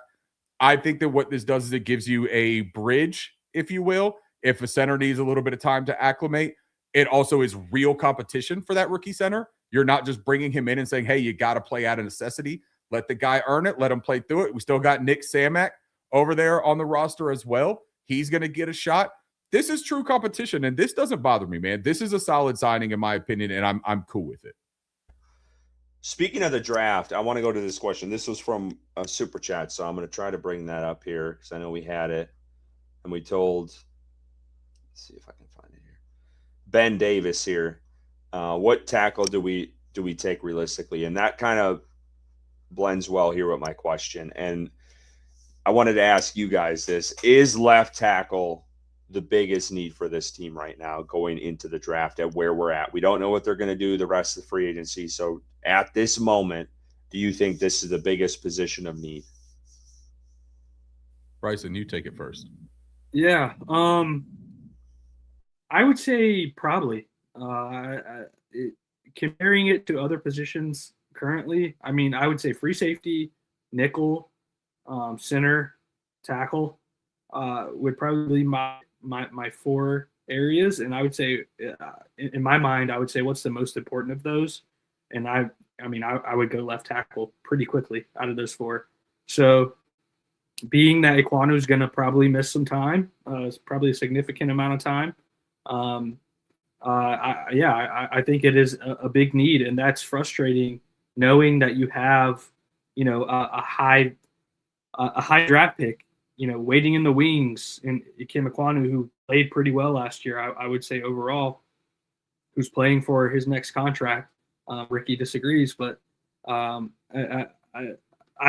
would say, as it sits right now, I think left tackle is probably the biggest need, and that's something that you're sitting at 19. Where do the tackles fall in the draft? I know Ricky's a fan of a couple. I'll let him name those specifically, but I think where that value, I guess this is more of a question for Ricky, where that value drops off at. Like, if you don't take him at 19, what's there in the 50 range for us? Is it a huge drop off from what we could get at 19 to that next pick that we have?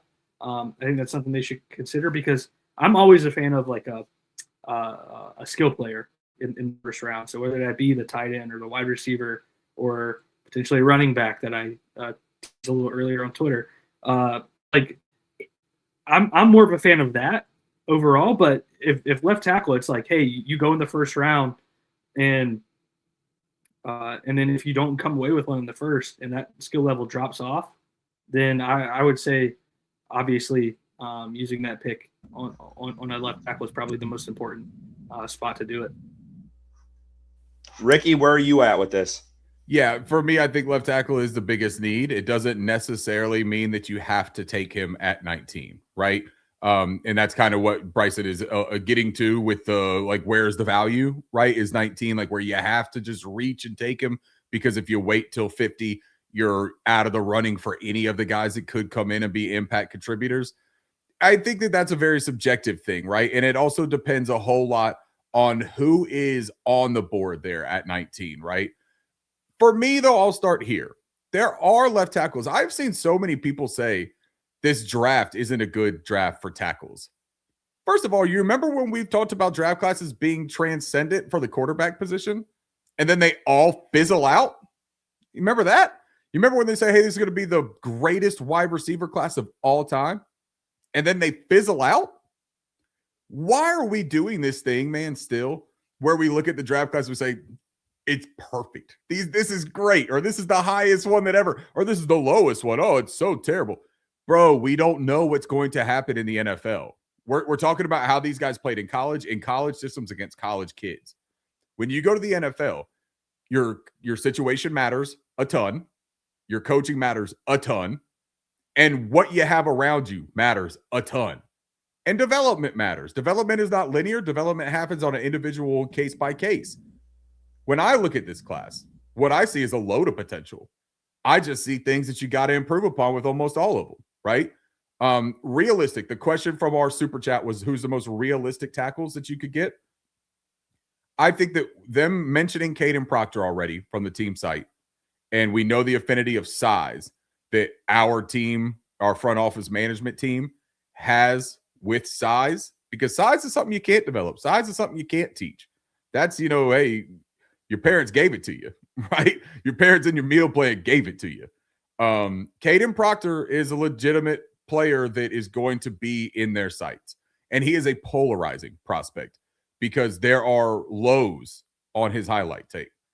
And then there are moments of real potential. And he is big. He is fairly long. He's not freakishly long, but he's got good length. He's got NFL starter length. He actually has a lot of athleticism. It just doesn't show up in every single phase. He can get to the back of his sets quickly, man. Like, he can drop set, he can quick set, he could do those things, but his recovery, agility, and reaction speed, I think, is where I see most things that are concerning for me. And that's where you see a lot of people talk, kicking him into guards, heavy-footed, things like that. And it's fair. He's also 21 years old, and he was recruited and signed to Iowa at first, which is a tremendous offensive line school. Kind of wish that we'd have seen him develop there instead of going to Alabama. But you know what? In the NIL days here in college, when someone throws a bag at you, you take it. You go, you play there. You should make money, man. While someone wants to pay for your services, you should get money. He got money, and he went and played for a prestigious company too, right? I call it a company, not a college, because that's what it was at that point. Like, they paid him. He was an employee. Ricky, can I jump in here for a second? Of course, yeah. Ask you a question? Yeah. Would you say this is a weaker tackle class compared to the past few years, or do you not think that's fair? Yeah, I think that's probably fair. As far as like a grade on them, sure, I think that's fair. I think that when you talk about Monroe Freeling for a second, right? This is a guy that I think is getting propped up a little bit more than his grade would allude him to being in this draft. That's just for me personally. I don't know what every evaluator has. Some might just actually think that he's day one ready and he's a franchise left tackle off out of the gates. I think he's got a lot of development. I think he's got all the traits that you look for, all the physicals, but I think he's got some serious stuff he's got to work on. He playing at Georgia, he also didn't have a whole shit ton of true pass sets. So evaluating that can also be difficult. Caden Proctor did. Caden Proctor played a lot of pass sets, man. Like, he was in pass pro a good amount, especially with the new coach that they have over there coming from Washington. That's not Nick Saban's offense, right? So I just think that, yeah, Curtis, that's a fair thing to say, but that doesn't mean that the guys won't turn out well. Caleb Lomu is a guy that I'm extremely high on. He's a 6'6", 313 pounds. He weighed in at the combine. Length was good, about 34-inch arms, right around there. Great footwork. This dude is light-footed. He is quick. He is reactive. He understands. He knows where to go. He can be a little overzealous with some of his sets, and that gets him in trouble on counters. His run strength or his functional strength at the point of attack is something that's going to need some development. He's also 21 years old. You saw him. He was listed at like 306, I think, at Utah. And he came in at 313, and he still dominated a lot of the athletic testing, was explosive, was quick, was one of the better testing products at the position. I just think that my attack here, Bryson mentioned, is 19 the value. I think it gives you really flexibility of trade back or trade up or sit tight if your guy falls to you. Spencer Fano is a guy that maybe has a little inside-outside versatility. Maybe you try to play him outside first. But if you could trade back and get a guy like Caleb Lomu or Caden Proctor, that's playing with fire, though, because there are teams like Detroit that could 100% covet one of these guys and take them. Cleveland is in the hunt for offensive line. Houston can move up and get a guy for an offensive line. These guys need it. Detroit's right in front of us. Detroit's right in front of us. And they took Penei Sewell from us. And they took Penei Sewell. And you know what? You think that Dan Campbell doesn't find it intriguing, at least to an extent, of having Penei Sewell and Caden Proctor, who we've seen run wildcat snaps and take a screen pass for a touchdown? You think that he's not intrigued by that kind of athleticism from a guy who is 6'6", 360 pounds? You think he's not intrigued by that? I bet he is. So real quick, just Ricky, couple of guys you think they could be in their 19 range? Because Caden Proctor, Caleb Lomu, Spencer Fano, and that would probably be my 3 that I would give right there. And I'll just say real quick on the question, since I didn't answer, this is 100% through the roof, biggest need going in the draft. I'll leave it at that. Can we answer Keaton's question here? In a one-word answer? Yeah, and one-sentence answer? He said, doesn't Proctor have the same issues as Forsyth with speed rushers? I'll throw another question to you. Doesn't Ike Ekwonu have the same issue with speed rushers? Because I think, and when we talked about this in a group chat, Caden Proctor could come in and give you a very similar level of play as Ike Ekwonu day one. So if they're pleased with Ike Ekwonu, they could look at Caden and say, hey, he's 21. He's got a world more potential. And I think he's got a similar floor of coming in and doing the things that I like. Did Josh just retire? Yeah, let's try to confirm that. I didn't. And try to see here. I mean, I trust Neve here if that's what happened. Boy. Well, that really throws a whole wrench in the negotiation tactic of Stone Forsyth, doesn't it? If someone tells me not to panic right now, I'm telling you what, man. I don't want to see it, bro. Yeah, he posted on Twitter, after 7 incredible years in the NFL, I've decided it's time to officially step away from the game. Yeah, and maybe that's kind of what – damn. All right, well, hey, Neve, we appreciate the yeah, hell yeah, Neve. Good stuff, buddy. I'll try to get that up here, but let's react to that for a second here. Thoughts on that, guys? First, cheers to him. Congratulations on a career, right? I hope that he doesn't have any health things that are going on that are making him think twice about playing anymore. Appreciate him being here, dude. You know, he was serviceable. We gave him hell, or at least I did, when he was on the left side. Wasn't my favorite thing to see in the world. But cheers to him, man. I hope he has a great retirement. And now all of a sudden we are in a world where we don't have familiarity and we don't have a backup plan, but we do have Stone Forsyth. That is not a world I want to live in at all. Yeah, I mean, I echo what he says about, cheers to him and retiring, and hopefully he's walking away with, on his own accord after his career. Man's earned some money, and hopefully he lives a happy life after football. But that does, put some question marks, I feel like, onto the Panthers' current roster. So, a lot of things were expecting his potential return, and being what he was last year, that fill in for Ekwonu.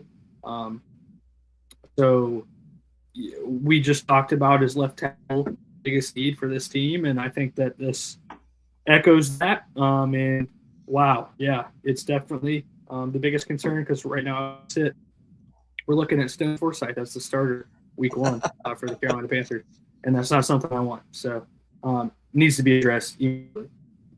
Yeah, this guy, for someone who he did get some shit coming in here, but I thought at points last year when he was put in position to start, with injuries and such, I thought he was serviceable, and that's kind of what I was hoping was going to be the stopgap.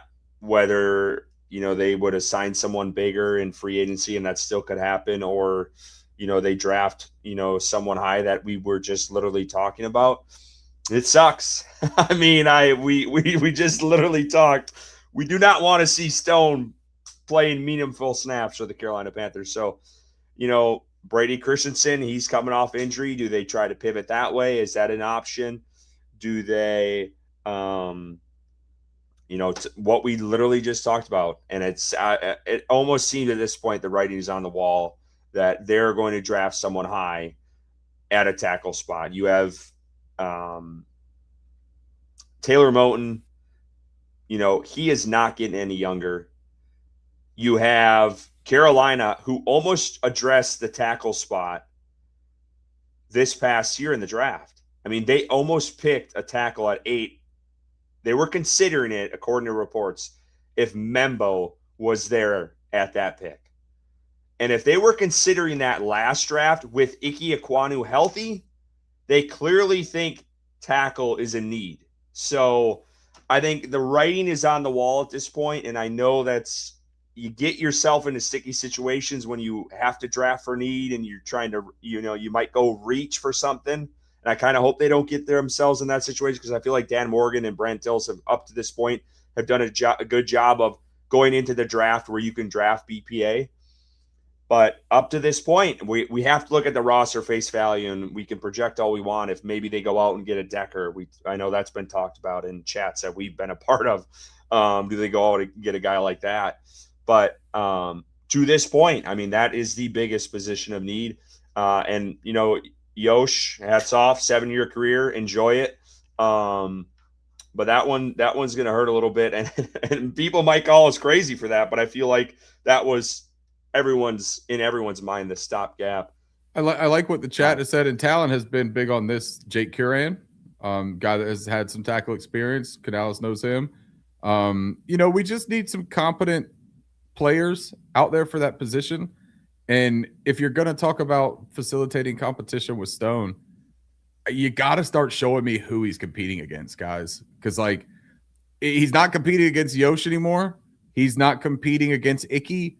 Right now, he's not competing with anybody. I know they have him listed as a right tackle, but there's not another tackle on the roster, man. So, forgive me for being a little bit concerned, but the backup plan just quit. And not quit, he retired. He earned his time off, right? But, he just stopped playing football. He's not going to come in here and save us, dude. We have to get a move made. And, yeah, we're not playing football next week. We have some time. But I mean this as a general statement for the team. They have to make a move, man. They have got to go and sign somebody, and they have to have a plan. And I think that should put a little bit of fire ants in their pants. All right. I'm trying to figure out where the hell we were at here. I like that. A little breaking news. I mean, I don't like that this happened, but a little breaking news to react to. Ricky had the reaction the other day. We got now to some good news that I wanted to pull up earlier when we were talking about this. And I'll tell you what, the big fish has landed in Charlotte. Let's watch this video. This Panthers drop this. Hopefully we don't get taken off of YouTube for this. Can you guys hear this at all? What's up, Charlotte? Yeah. Keep pounding, baby. Let's go. I'm home. I'm home. What's up, I love it. Keep pounding, baby. Let's go. I'm home. Let's go, Jaelan. What's up, Charlotte? Yeah. I'd be home for $30 million a year, too. Pounding, baby. Oh, yeah. Yeah, you want me to play football in Serbia. Guess what, baby? Yeah. I'm home. Yeah. That's cool, though. That's awesome, man. The first keep pounding. He's ready to roll. I just want ink to paper. I mean, I bet we've been through some bad shit, and there's been some crazy shit this week in free agency. I want the picture of him signing the contract. Pen to paper. That's what I want to see. Shout out our guy Panther Bo too. Says Joe Gilbert has been great. Blew the sails off that dude that kissed footballs. Yeah, 100% with you, Bo. Thanks for being here again, man. Yeah, Bo. Good to see you. You were a little late. I'm a little disappointed in you, but Bo's been through it. He commented earlier. You just ain't. Yeah. He was over there looking up how to say chest. Wisconsin. I didn't even bring it up. Wisconsin beat Purdue. That was right before the Big Ten tournament. Yeah.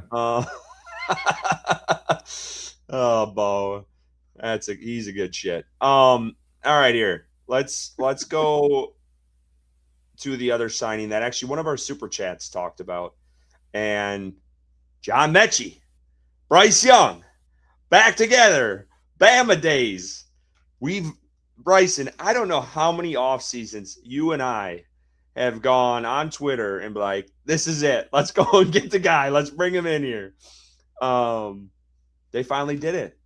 How you feeling? He likes those flashy guys. Bryson likes the wideouts, the running backs, the tight ends. What do you think of the move? Yeah. In words of Katie, I'm twerking on the table. I love this move. It's a I feel like you're not spending a lot of money. It's not a long-term contract. You get to see if that connection is there still between Bryce and Metchie from his college days. Metchie brings an aspect of speed to that wide receiver room that's lacking. So I think it's low risk, high reward. Obviously, Bryce has that relationship with Metchie because this would have not happened if they weren't, on good terms with one another. And I think that it's a really good signing, dude. I'm happy with it. I think it definitely pushes the bottom end of that wide receiver room to compete, because I think Metchie's going to take time away from guys like Xavier Legette and oh god, the other guys escaped my the dude I cussed out when I was drunk leaving the freaking playoff game, Curtis. You're going to have to be more specific than that. Oh, you were cussing J.C. Horn, Jimmy Horn. It's gonna, I was cussing a lot of people. God forgive me. So I was, I think he's gonna push Jimmy Horn. I think he's gonna push Xavier Legette, like the bottom half of that wide receiver room, like the 3 wide receiver sets. I would not be surprised if it's Metchie, Coker, and T-Mac. Like I think that's going to be a lot of the time that we're going to see on the field with those 3 guys. I think brings that aspect of field stretcher that we need. Am I necessarily content with that wide receiver room? No, I'm not. I think that there still can be some moves made to improve it. I'm not going to go into the XL conversation, but yeah, I'm happy with this, man. Like I said, low risk. Let's have the conversation. That's been the conversation on Twitter all day long. Let's have it. Oh my God, you're always yelling at me for skipping ahead, and I didn't want to skip ahead in case we wanted to talk about them. But you get angry at us when we start taking liberties here, Curtis. No, I mean that's not in the pipeline. So yeah, let's talk about it, about XL and him. Yeah, I mean, I had talked, like, I think I quote tweeted Katie earlier on Twitter. She was like, get XL off my team now. And I'm like, he's got one more year for me. In my opinion, this is the year, dude. You're either going to make a difference or you're not. And if you're not, that sucks because we spent a first round on you. We traded up into the first round to get you, and it just hasn't panned out. If we move him to a different team, does that work for him? In the long run, I don't know. I think there's a lot of areas to work on in his game that he has to work on himself. But the wide receiver room is getting crowded. It is. And he is getting, guys like David Moore, guys like Kirk, guys like freaking Jimmy Horn are getting playing time over him. And you can see that this coaching staff is losing belief in Xavier Legette. And I'm sure that doesn't help his own belief in himself, as a wide receiver. So I would, in my opinion, he's got a year left. This upcoming season, we'll see what that looks like. But I think if we see the same stuff, the drop passes, the not knowing where he is out of bounds, not the same mental state in this upcoming season. I'm done, dude. I can't support it. I can't advocate for you to be on the field because we're going into year 3 and these are mistakes that should be well past you. I think overall I'm giving him one more year, but I think this is it. We need to see some improvement. Before Ricky goes, I just want to welcome the Twitter world to us. We finally are on Twitter after an hour and a half on YouTube. We've hit all the big signings already. Unfortunately, that's just how it worked with StreamYard and the connection they've had with Twitter lately. It's been a mess. So I apologize for that. If you do want to watch back, you can on our YouTube stream. Probably the greatest show we've ever done, by the way. So you're Wesley's been a dog. Back. You're gonna want to watch. It's tremendous. We talked about ramen noodles and lawnmowers. And I'm not joking. Bryson's dial connection. My connection's been the best it's ever been, guys. Yeah. So if you want to go back and just see the perfect connection I've had, Bryson has created internet from a mouse and a potato. And I don't mean like a computer mouse. I mean a rodent, a real rodent. And we did talk about Yosh. One of our someone in the chat broke it for us, and we just talked about Yosh retiring. I think that whether you like him or hate him, I think that was kind of, it seemed like the stopgap, at least until whether they sign someone big or get someone in the draft. So we did talk about that. But Ricky, let's talk about Metchie here for a second. What does this mean for Bryce Young and this offense? I'm not sure. I'm not sure because I don't know. You look at the contract. The contract that they gave him was also a, hey, let's find out what you can do. This conversation, though, about Xavier Legette and Metchie, can I throw a different angle on it just for a second? What about John Metchie and Jimmy Horn Jr.? Because Jimmy Horn Jr. is a 6th-round pick, and he is not necessarily this yak person that a lot of people think that he was, right? A lot of people expected just because he could run straight fast that he was going to be the yak guy for this offense. They clearly know that that's not his bag. I think that they wanted him to be the slot receiver that can open it up on the underneath routes, the crossers, and take advantage of the grass that's given in front of him. So here's my deal with John Metchie, man. That's a perfect segue into it. John Metchie has like respect. Well, okay. John Metchie is not a burner. This dude is not the wiggle artist. This dude is not going to make people miss. He had 33 receptions last year, and he had 1 missed tackle forced. He had about 50% of his yardage came as yak yardage, which is great. It was about 4.4 yards after a catch per reception. That's great. The year before, it was 2.7. The year before that, it was 4.8 or 4.9. So that's his home. That 4 yards after the catch is about his home. But how he does it, yak isn't created equally all the time, right? How he does it is he's a smart player, and he creates separation with his route running. He's a good, nuanced route runner. He is quick. He is shifty as a route runner. The top of his routes, he's great at the breaks. But what he does is when he has the ball in his hands, he looks for the open grass. He takes a correct angle to get the most open grass that he can. But then the play is over. When he runs out of grass, he'll chew up the grass, and he's quick. He could do that. He could chew up open grass. But he doesn't make people miss. He is not going to juke players. He's not going to run through defenders. He is going to take as much as you give him. But if you don't give him a lot, he's not getting extra. He's not creating. He's not generating. So I still think that from our offensive standpoint, you asked, like, what does this do for the offense, right? It gives Bryce a comfortable, familiar target, which is wonderful, man. I am happy about that. I really am. I hope that this works out really well, not just for Carolina Panthers and Bryce Young, because I'm a fan of this franchise, but for John Metchie. John Metchie has gone through a lot of things in his life, and he has been doubted, and his football career has changed trajectories because of things that have happened in his actual real life with his health. So I hope nothing but the best of success for John Metchie because of that. From a human element, I hope he could do it here with Bryce Young. But I'm not going to sit here and act like this changes the trajectory of the offense. I think this is just them saying, hey, maybe this is an upgrade from Jimmy Horn Jr. because maybe they weren't sold on Jimmy Horn Jr.'s impact going forward.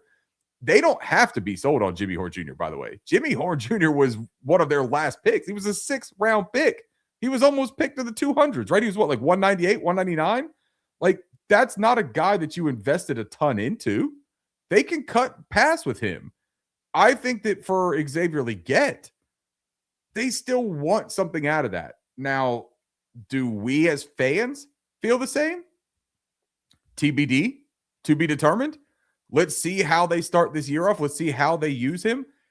He needs to be the guy to take the top off the defense. That's what he needs to be able to do. You got to get vertical shots to Xavier Legette. If you want to use him on the horizontal crossers, on those kinds of plays, that works as well, but it just hasn't been there connection-wise for them. So, yes, I'm still open to it. Yes, I am still hoping very much for success from Xavier Legette.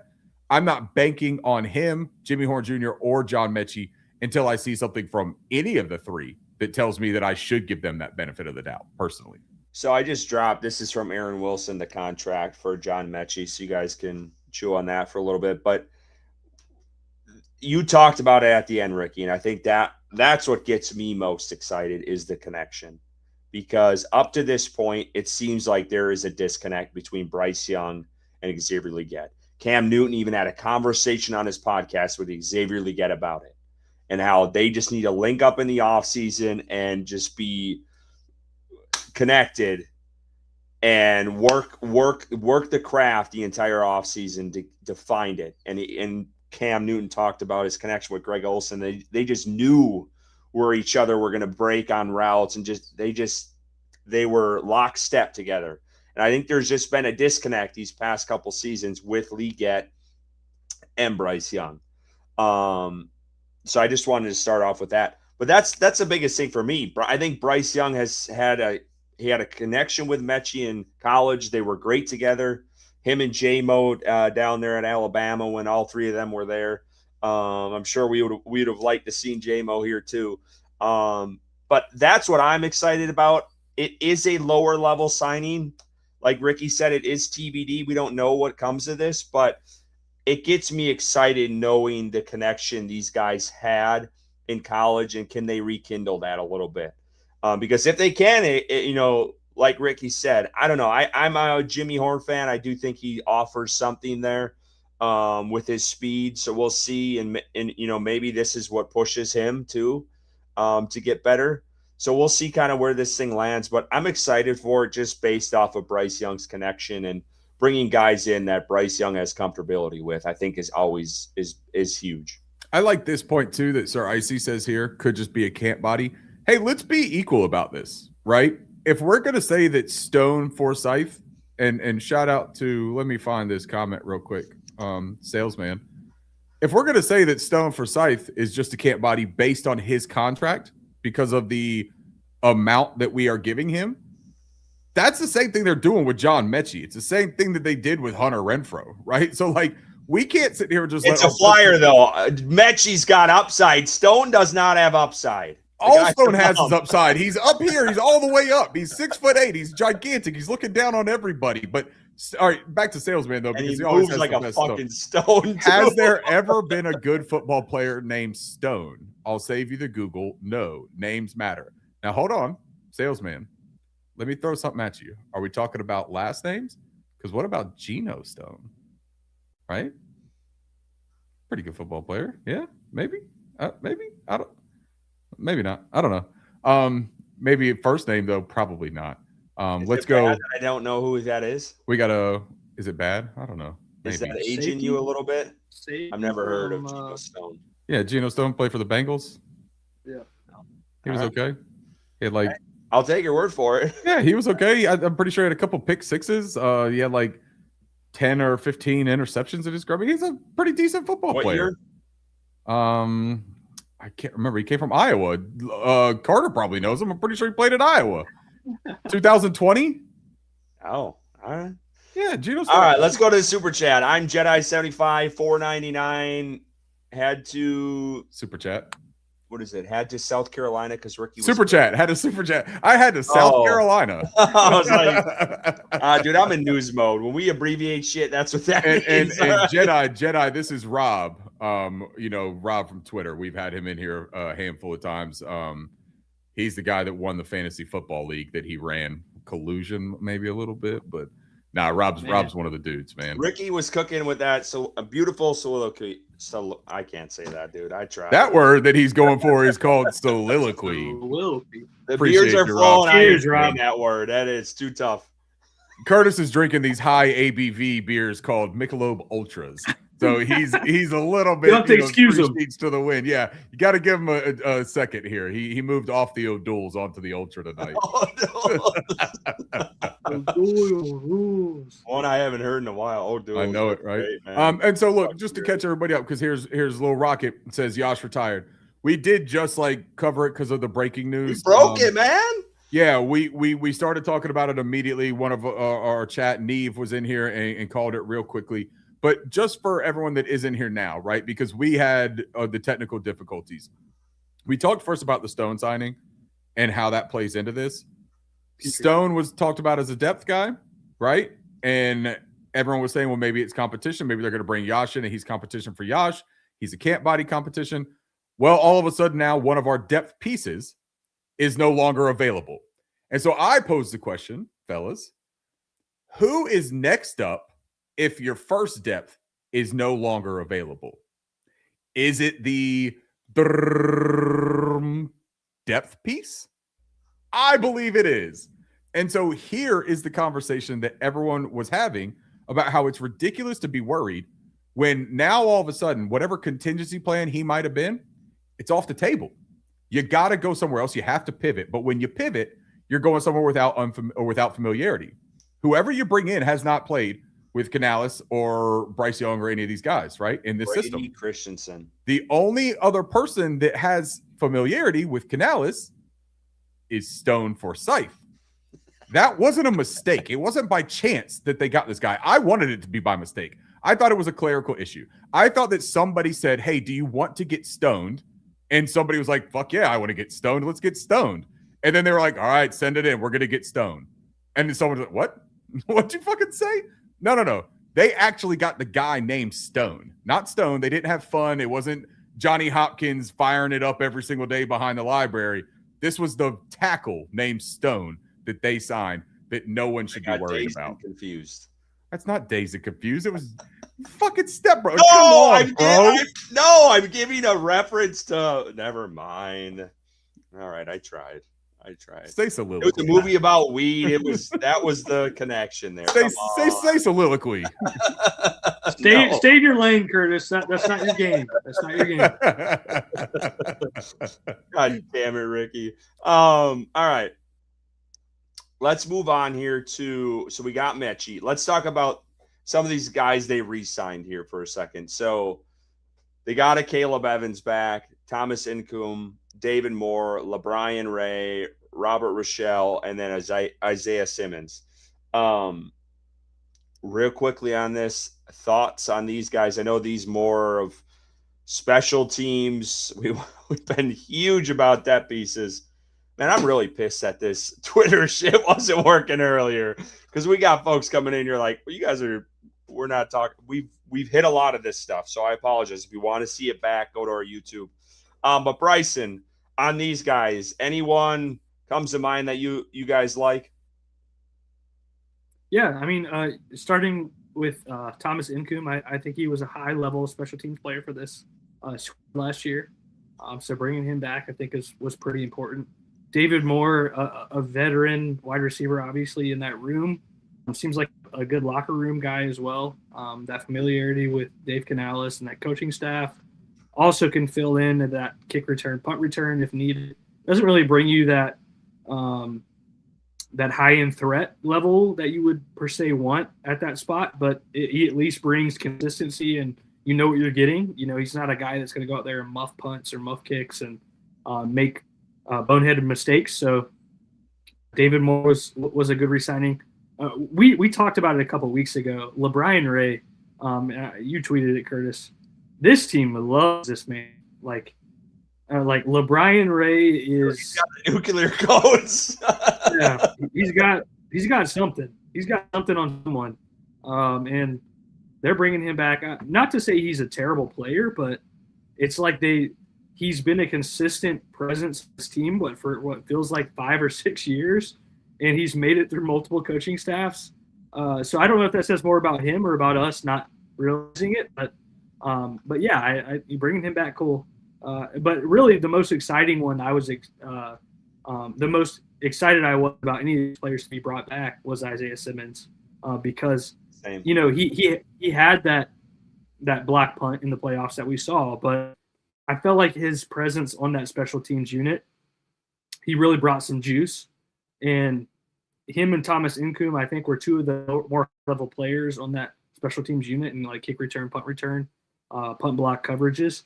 So I was excited for Isaiah to come back. I think that, you know, there is a possibility for him to continue to work and continue to learn under his coaching staff and, you know, maybe get some playing time on defense at somewhere. So I think there's still some room for growth there. And I haven't given up on that top 10 pick prospect coming to Clemson. Like, he's got all these traits. He flashes his athleticism on special teams last year. So I'm excited to bring him back. You know, it's a low-level contract, and at worst, he's a good special teamer. So I think overall, I think these guys are good depth pieces. I wouldn't say any of them are, you know, not knock your socks off signings, but It was good to get some of the guys back that did make plays on special teams, and Caleb Evans has played some corner when we needed it, and I feel like has played pretty well on special teams as well. So these are your special team signings pretty much. Ricky, your boy Evans is back. What do you think of that? And anyone else on here flash out to you? Yeah, I think that Caleb, at least, like you said, is a contributor on special teams. I don't necessarily want to see him play defense. You got to hope that Corey Thornton being back is going to put a big wrench in that plan. Excuse me. Sorry. The one that stands out the most to me, though, is LeBrian Ray, who I believe, and I really look at this and I say, this is our new Ian Thomas. He's got to stick around forever. Like, and I don't hate LeBrian Ray, man. Don't get me wrong. But where is this? I should mute you for uttering that guy's name in this. Look, sorry, I've been talking about Stone Forsythe all night. I didn't realize that we weren't allowed to say scary names anymore. But LeBrian Ray, man, this dude is like, he's undeletable, right? It's like your mouse frozen. You can't copy and paste. You can't highlight his name to move him off of the cell. Like, he's just there, man. It is what it is. He's not a bad player. He's not a great player or an impactful player. They like him. He's had some injury issues. I just worry. I wonder about why they're so gung-ho on keeping him for the depth along that defensive front. Maybe it's because he also has no problem going down to the practice squad, and he's kind of just like that team player that doesn't mind it. David Moore, I'm cool with David Moore being back. I don't know if that's what you guys were talking about. David Moore doesn't bother me. He's gonna be competition as well. That wide receiver room, honestly, think about it, man, with John Metchie, with David Moore, with Jimmy Horn Jr., with Xavier Legette. But my question, I don't mean to cut you off, but why couldn't David Moore be brought in training camp if someone goes down? Like, why do we need to keep bringing this guy along? Like, people know this offense at this point. Like, what are we? Yeah. Well, maybe is he not better though than the other players? Is David Moore better than Jimmy Horn Jr.? When he's on the field and available as a wide receiver, is he better? He's had more production with Bryce. We haven't seen him really this. Bryce seems more comfortable. Bryce seems more comfortable with him. Bryce seems to target him when he's out. He's comfortable throwing to him. He's got inside-out versatility. I mean, he's a little bit more useful than some of these other guys. But what I'm saying about that little pack of receivers right there, a couple, if not a few of those guys aren't going to make the roster. Like, they're just not the numbers game. And God forbid you get in the NFL draft and a receiver like Amari Cooper or, Jordan Tyson at the top end of things, or Chris Brazell out of Tennessee, or Skylar Bell from UConn. A handful of these players that have actual creativity as receivers and speed and youth along their side. God forbid one of them falls into your lap. What do you do then? You know what I mean? Because this offense has not been dynamic and consistent enough that you can say, no. We have David Moore. We have John Metchie. We have Jimmy Horn Jr. We can't afford to take one of those guys. It's really interesting. Just to finish up these lists, though, Thomas Incoom and Isaiah Simmons, really good special teams players. I'm very happy that they're back for that role, that phase. They also signed Trevin Gibson back to the outside linebacker room, which I think is another quality signing. I think that he's a good football player. He performed well for us. He has the size that they like for the position. So I think that's another player that is useful for us. But you start looking at, again, that edge room now, right? Start looking at the outside linebacker room. Pretty full, boys. That cupboard's pretty full now of guys that they anticipate contributing. So what happens again if a premier player falls into their lap at that position? Do we have some trade back ammunition where somebody wants to move up and get some of these guys and maybe they're not on our radar because we feel confident in that position? That's kind of the place that we're in. And that's what happens after free agency. Dust starts to clear. Things start to settle in to their positions. You stand up after the Thanksgiving meal and you shake all the turkey down and you got that room for one more mashed potato. And then that's when you say, I'm full, I'm done. And then you move on to the next holiday. That's free agency, boys. All right, let's talk about this. We kind of projected this in our little play GM of the Panthers several weeks back. Derek Brown restructured. That helps them gain some cap space to make some of these big signings. Any real surprise here? We can do this one quick. Nope. Good for him. Nope. Appreciate it. Nope. This is a player that obviously was going to, he's going to be here for a while. So his contract worked. And he got some guaranteed money. Good for him. Let's talk about the guys we lost. We touched on a little bit ago, but Rico Dowdle goes to Pittsburgh, signs with them. Cade Mays signs with the Detroit Lions. And A'Shawn Robinson dropped today. He was cut by the Panthers, signs with the division NFC South foe and the Tampa Bay Buccaneers. Guys, out of these three, who are you most what am I trying to ask you?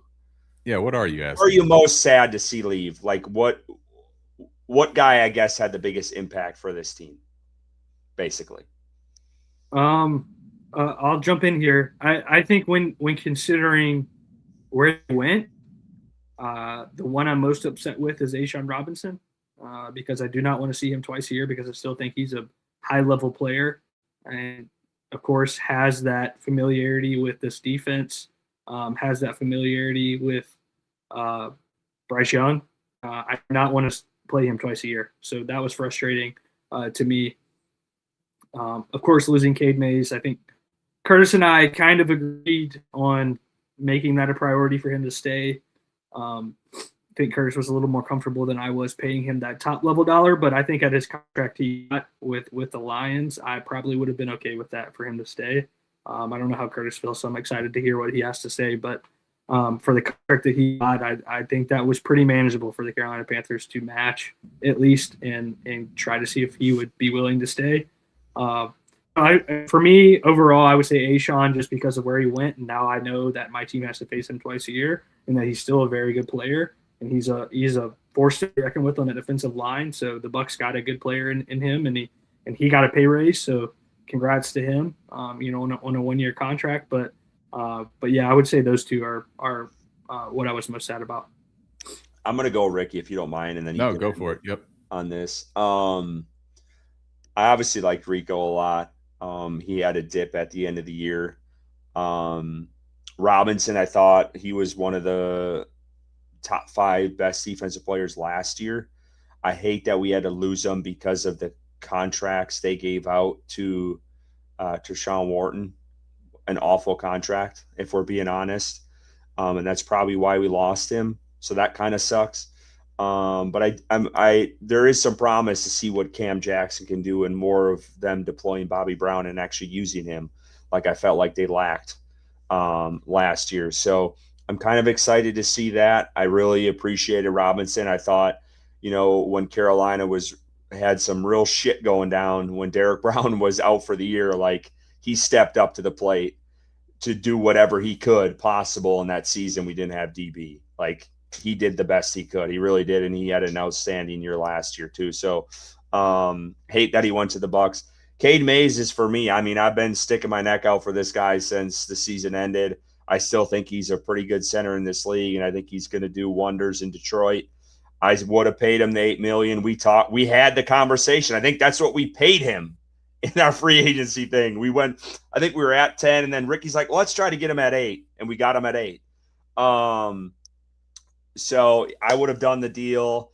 I think we created another hole there, and I get it. The draft, there's guys out there that they can get, but I just felt like, why create a hole when you don't need to, especially with the left tackle position. So here we are. So yeah, Cade Mays without a doubt was the hard one for me.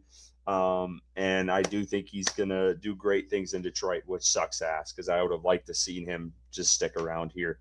Ricky, where are you at with these three? Panther Dog, don't worry, man. You did not walk into a feelings session here. We are just going through the rounds here, and what we're talking about now are the free agents that left the Carolina Panthers. They impacted the team last season, and which one has like the biggest effect for us individually and personally. So for me, it's tied with Cade Mays and A'Shawn Robinson. A'Shawn Robinson was steady Eddie on the defensive line. He contributed. He was solid in run defense. I love the attitude that he brought, and I feel the same way about Cade Mays. I think the Cade Mays brought a nastiness as well to that offensive line, especially when Robert Hunt was no longer in the mix. Robert was kind of the emotional leader. He was kind of the outspoken leader. And Cade Mays, I think, did a similar thing for that offensive line because of his just natural disposition. As far as impact, I think they're both similarly impactful as well, to be completely honest, because I think that Cade was fairly solid. But what Cade and A'Shawn both, where they were solid, they also had clear levels where they weren't going to necessarily reach, right? They weren't necessarily going to ever give you elite play. They were going to give you really good play. The unfortunate thing for A'Shawn is he was going to hit for 10 million, right? Like he was going to be a cap hit that when we signed a Jaelan Phillips, when we signed a Devin Lloyd, when we're trying to sign, big fish like Stone for Scythe, you have to have flexibility to bring those ringers in. And unfortunately, A'Shawn and Cade didn't get the opportunity. I don't want to completely dismiss Rico Dowdle here, though, because I think all three of us feel like A'Shawn and Cade are the ones that we would prefer to have on the team going forward if we were able to bring any of these guys back. You know what I mean? Rico, though, what he did for the Panthers last season absolutely deserves recognition, pat on the back, thank you, gratitude for how he played. He played hard. He played through injuries. He took a lot of hits in the stint where he was the guy, the man, the focal point of this team. He took a lot of action, man.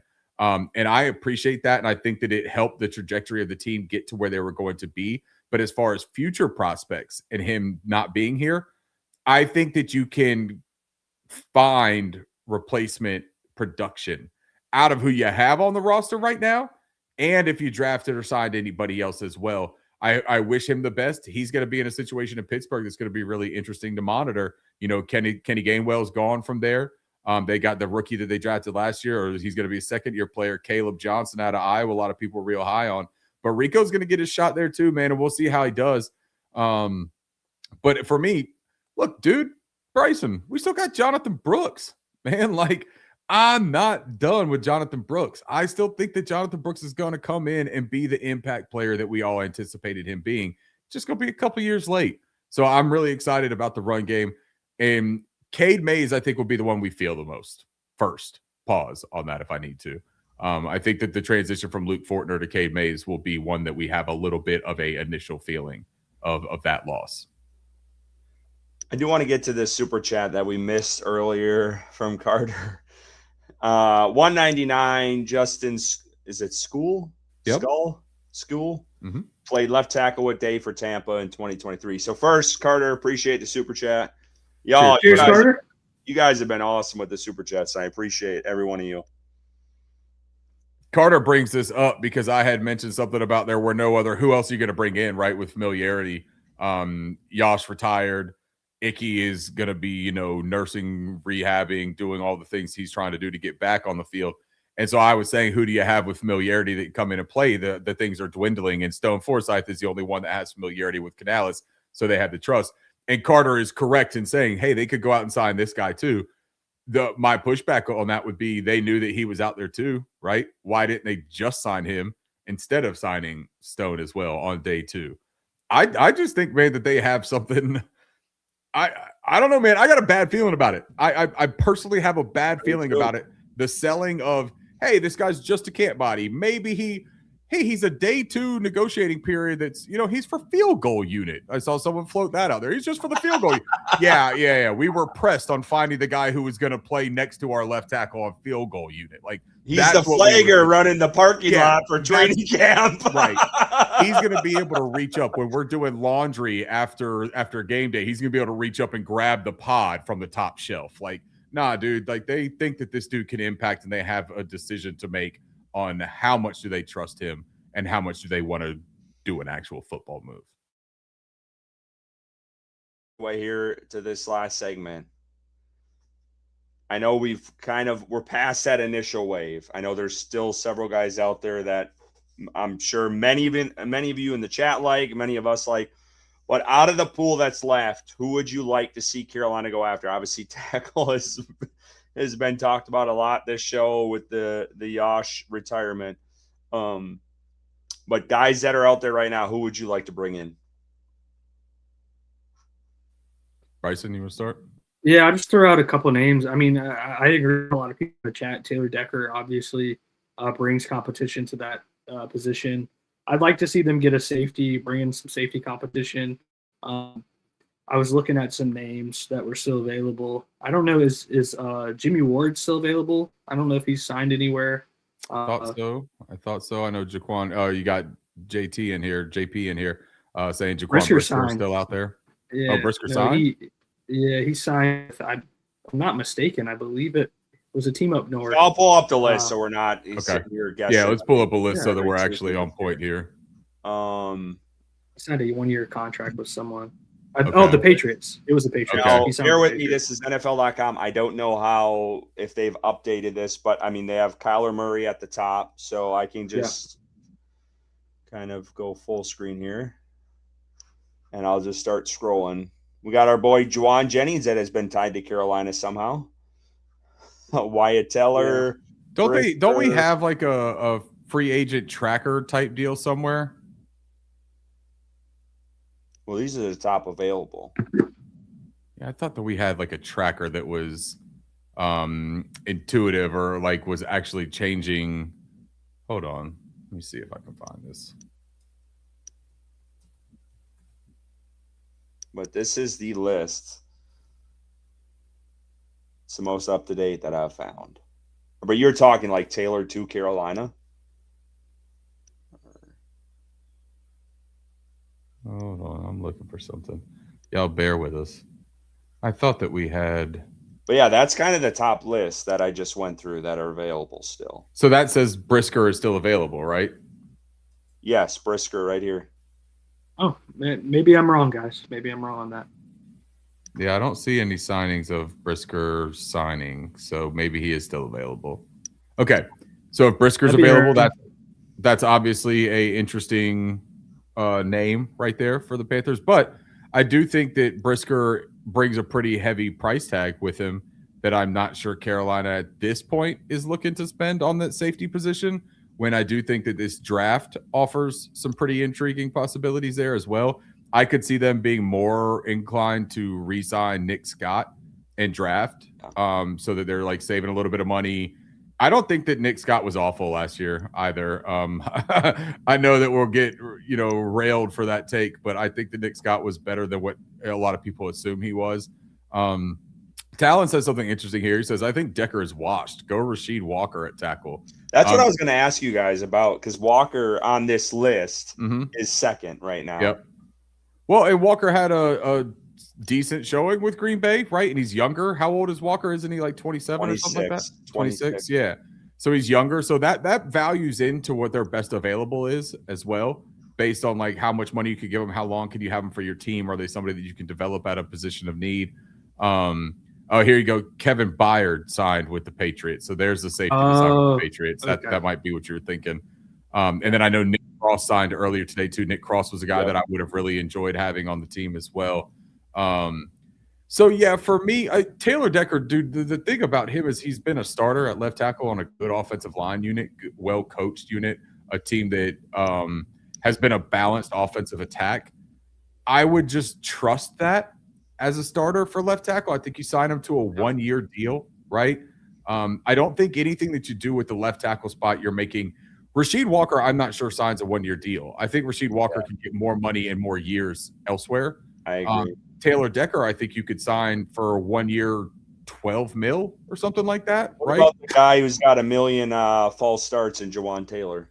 Jawan is interesting, but I think that Jawan is more of a right tackle. But you know what? If you had to take a chance on him, I'd still let me pose that question, guys. He plays right tackle, right? Jawan Taylor is a right tackle. Would you feel more comfortable with Jawan Taylor, the false start magician who plays right tackle? Would you feel better about him starting at left tackle or Stone Forsythe? Man, you could put Curtis Rauen at left tackle, and I'd feel more comfortable than Stone Forsythe. I'm saying, man, like Keaton here is Cam Irving still available? We should find out. We should find out. You've talked about Cam Irving too much in the chat. Samuel Stone brings up Roger McCreary, a potential inside corner, a potential slot nickel corner. I know that a lot of people talked about Nate Hobbs was released from Green Bay. I'm not a big Nate Hobbs guy. I'm good on that. Yeah, he did not play well, guys. Yeah, I'm okay on that. McCreary is interesting. I don't think that he's a bad player. JP also says Roger McCreary. I don't think that that's a bad deal.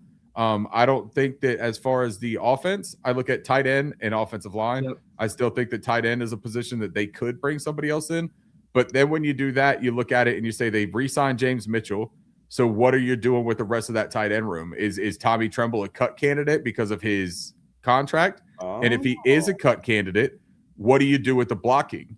You've got to sign whoever you sign has to be an adequate blocker, unless you just say 5 verts.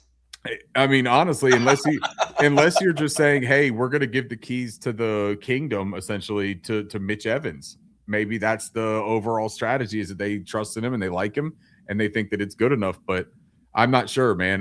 You got Dallas Goedert. You've got who else is out there? Chig just signed. He signed with the Commanders. And there has been, and I don't know if you guys have seen this, but there has been reports that Carolina has been, I don't know if interested is the right word, but checking in on David Njoku. And I don't know. I've seen that on Twitter a couple times, and I don't know who it came from, but it was that guy. And then I think someone who signed today, the former Tennessee Titan tight end. That's escaping me. Yeah, Chig Okonkwo. Yeah. Yeah. He went to the Commanders, right? Yes. Yeah. So is Carol, I don't know how serious that is. I don't know who it came from. I didn't see it from like someone that I personally trust. I'm pretty sure it was one of those AI accounts. Like there's a ton of AI accounts out there right now that you can always tell, because if you go to their bio, it says something like NFL truther or like, I believe in, spreading the word about NFL and stuff like that. Like, it's just all ridiculous nonsense. I'm trying to find about Jaquan Brisker, because somebody else in the chat just said that Jaquan Brisker. Let's make it interesting, since we've been on this XL conversation. Here we go, Ricky. Would you trade? Yeah. I mean, that's what I said. I would 100% ask to trade for Ben Sinnott. I would 100%. Yeah, they wouldn't do it. Why not? You think they'd do it? Hey, you're asking about XL. Salesman already beat you to the punch. Yeah, but I wanted to ask you guys this. I saw his comment. That's what made me think of it. Would you trade XL right now for a middle of the road tackle? Yes. 100,000% I would. And I would not think twice. Bryson, is that because of XL or is that because of the tackle situation for you? Or both? Okay. Both. Yeah. I mean, I worry about what happens if XL doesn't develop any more than he has this season. When we traded Jonathan Mingo, we give the Cowboys a lot of shit on that, rightfully so. That was the stupidest thing. What was the clip? Somebody find that clip of Jerry Jones where he's talking to the reporter. He's like, hey, do you think I'm an idiot? Well, do you? It's like, yes, I do, man. I think that you, the man who resembles a giant thumb who's been in a bathtub for too long, I think you're an idiot. Like, I think that you traded us a pick, a real-life NFL draft pick, for Jonathan Mingo after he twerked his ass to the outside boundary trying to catch a stop route. Yep, I think that you're an idiot. And I just signed that they re-signed him for like $1 million again too. So like the glutton for punishment. Curtis. They also signed Sam Williams again. Like, the Cowboys just cannot quit what they're doing. It's hilarious. I love it. It is, after Love Is Blind, it's my favorite trash TV I ever watch, is watching Dallas Cowboys stuff. But would I trade Xavier Legette right now for a middle of the road tackle? 100%. We need a tackle, and I'm just not sure that Xavier Legette works out here. I hope that he does. If he doesn't, though, maybe he gets a new start somewhere else. But I think the value of a tackle right now for this football team is bigger. I think that we can find the wide receiver that we need. I think that you can sign him. I think John Metchie could come in and fight for that position. Jimmy Horn could fight for that position. You got Jalen Coker, you got Tedero McMillan, and you're in the position to draft somebody else if you need to, too. So for me, I would. Yeah, I probably would too. I think the tackle spot it's huge. Like, we've seen what Bryson has dealt with when Ike Ekwonu wasn't very great. Let's be honest. A couple of years ago, I mean, he got his ass kicked. I mean, Bryce Young was getting murdered in the backfield. So I think it's a massive need, and what we've seen up to this point in Legette, yeah, I think we all want to give him another year and just see what he's got. But like, if push comes to shove, they need someone over there, and it's not fucking Stone Forsythe. Let's be honest here. So, yeah, I mean, I'd be for that. But Bryson, you said Brisker was probably your top free agent. Ricky, do you have a top one? I don't know if you said anyone. I don't honestly think that I have a top one, man. I do like Jamari Sawyer. I saw that somebody mentioned him as an inside out offensive lineman versatility wise. Liam Eichenberg, I think, is still out there. That's another name that I would keep an eye on. I'm worried about the offensive line. So if you're asking me like who I would want to prioritize at this point, I cannot think about Stone Forsythe being the only tackle other than Taylor Moton signed on this team. What about this Jameer guy from the Chargers? I don't know enough about him. Sawyer? Is that what you're? Oh, is that? Yeah, that's exactly what I was just talking about. Jamari. Sorry, Jamari Sawyer. Hey, what about this Jameer guy? Is he like one of those Chigoshi cats? I didn't say Jameer, did I? You did. You said Jameer. You said, what about this Jameer guy? You think he's one of those charcuterie cats or whatever? Well, he's 26 too, so he's younger. He fits that like mold of Carolina. Yeah, he played at Georgia, man. I liked him a lot at Georgia. He's a powerful dude. Probably his best inside at guard, but I think that he's serviceable enough as an outside player that he can hold up on tackle if you need him to. I don't have any issue. Okay, so here's JLC. He corrected his thing too and said Byard signed with the Patriots, not Brisker. So Brisker is out there. Samuel Stone brings up DJ Reader, who was on Kay Adams' show and said that he would love to come and play for Carolina. I take everything that is said on a Kay Adams show with a giant caveat because she could get you to say anything in the world. If she looked at you and started saying things, I promise you we would all say outlandish things on a Kay Adams show. But yeah, so I guess for me, man, I'm just going to keep it very vague and say offensive line. I would probably lean Taylor Decker because even if he's not the Taylor Decker that everyone is used to being, a significantly impactful borderline top 10 tackle, I think that he's at worst a top 20 tackle right now. And I think that we have been kind of treading water with a top 20 tackle already. So you don't take a step back. You even maybe stand to improve a little bit upon the line. You put Taylor Decker and Damian Lewis next to each other, man. Like, I'm confident in that left side of that offensive line. Like, I'm very confident in that left side. And then you got Taylor Moton and Robert Hunt. You can't tell me that you're not going to feel bad about that. Like, you're going to feel okay about that offensive line, man. And Fortner being kind of like bookended by those duos, that's very beneficial, man, for the new piece and for a rookie center if you draft them too. And I still think even if you sign Taylor Decker, it leaves all of the possibility of the world to draft a left tackle of the future.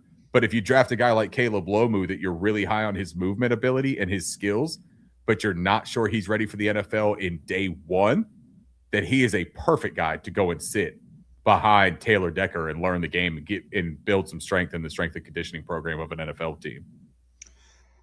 I would probably go Taylor Decker because I just think tackle is the biggest need for this team right now.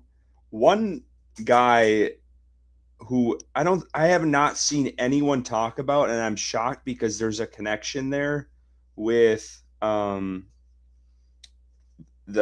Darrell Bevel coming over, is Darren Waller, a guy who lit up Carolina last year, who Bevel has a connection with, and Carolina has a need at 10. And I know that's an outlier. And the guy's coming off of, he came out of retirement and whatever else. But I was just looking at this list and I was just kind of shocked that no one has even mentioned him at all, because everyone wants to mention the connections all the time. But for me, if I had to go two, if it wasn't a tackle, I like David Njoku. I know Dallas Goedert's out there as well, but I do think tight end would be an addition to that room would be nice. So that would probably be one for me. What do you guys think of Kobe Durant? Yeah. Okay. I mean, no, it's not like bad. I was just trying to figure out. People were asking. Chris Dillard is in the chat, and a couple other people say, "What kind of contract would you give Decker?" Black Panther says the same thing. How much is Decker? What type of deal would you give Decker? Just looking at Spot Track, right? The last contract that he signed an extension for the 2024 through 2027 season at an average of 20 mil, signing bonus of 15.7 mil, guaranteed 31. Before that, he was 15. I think you can, if you wanted to lock him in, he just got released, right? Like, he's not the same player. I don't think he's going to command that 20 mil. I could be incorrect about that. I really just find that hard to believe that he would get 20 mil. If he was that prized, I think he already signs a deal also. He could also be one of those players, though, that's waiting for that second wave of free agency to play out before he decides where he wants to sign. It may not be so much about not being coveted or being, valued. He could be being a little bit, what's the right word? Patient about seeing where the dominoes all fall to figure out what his best situation, I'd sign him to 13 to 15 mil, but I'd love to get him around 12 for a 1 year. I think that's manageable. If you do need to make room, there are still moves that you could make. And I know we like Tommy Tremble, but if you can free up 6 mil and 12 million for Taylor Decker ends up only kind of costing 6 out of pocket, I don't know, man. I think that there's some real possibilities there.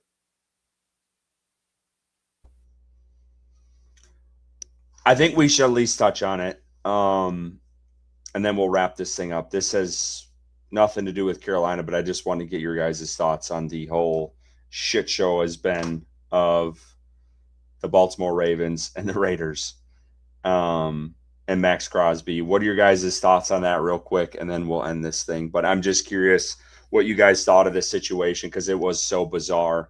Everyone thought this guy was locked in to be a Raven, put out a podcast on it even himself, and then it just doesn't happen. So I feel like it's a hot topic. We got to talk about it. Nasty. Yeah, I thought it was. Yeah, I agree. On the Ravens' part, I think they got it. They agreed to the terms of the trade. They saw Trey Hendrickson kind of come to realization he's not going to get the amount of money he was asking for. They realized, hey, we're not going to have to trade first-round picks. We could get a similar level of talent. I don't think Hendrickson is quite to the level of Max Crosby, but still a very elite pass rusher. So we can bring him in money-wise, no draft picks. So let's hold this standard of a physical to a higher level than what we would typically do or what other teams would do. I mean, everybody knew what Max Crosby's situation was. Like he's coming off a major surgery, a couple months removed. And I think the Ravens knew that when they traded for him, but with everything played out, they got feet, man. And they realized that they could get a similar level of pass rush in free agency without trading picks. And I think that's frustrating for the Raiders. They go out and spend a lot of money, probably not accounting for Max Crosby being on the books. Now he comes back, and he is a good player, so maybe they make it work in Las Vegas for him. But I think it's something where you risk your reputation as a front office amongst the NFL, amongst other front offices across the league. Your trustworthiness. I don't know ultimately if that's worth it, but they made the decision. The Baltimore Ravens have always been a good, top-level, high-run team in this league that other front offices have tried to mirror. But I think that this is a situation where other front offices are going to look at it and say, this is exactly what we don't want to do. This is exactly what you don't do in these situations in regards to building a franchise, managing relationships with other front offices. So I think that's frustrating, but it is what it is. It's a business. It's a business at the end of the day, and the Ravens made their decision. So it is what it is. And that is Max Crosby's post a minute ago. It says, everything happens for a reason. Believe nothing you hear and half of what you see. I'm a Raider. I'm back. Run that shit. Yeah, Crosby posted. It's officially staying. Well, imagine this, though, right? This all happens. And then Tom Brady, who is in the ownership of the Las Vegas Raiders, has a conversation with Max, and he says, hey, look, man, we thought you wanted out. We were trying to do right. We were trying to recoup some value. We traded you for 2 firsts. It was fair for us. It gave you a good start or a good, jump back for a good team that's competing already. They didn't want you. We do. One of the greater motivators, one of the greater winners of the NFL history, Tom Brady, goes and says, hey, come on, come back, man. Let's do this shit. We're about to get Mendoza, where we've got different people in here. Like, we don't have Pete Carroll anymore calling the shots. You still got Ashton Jeanty. We're spending money in free agency.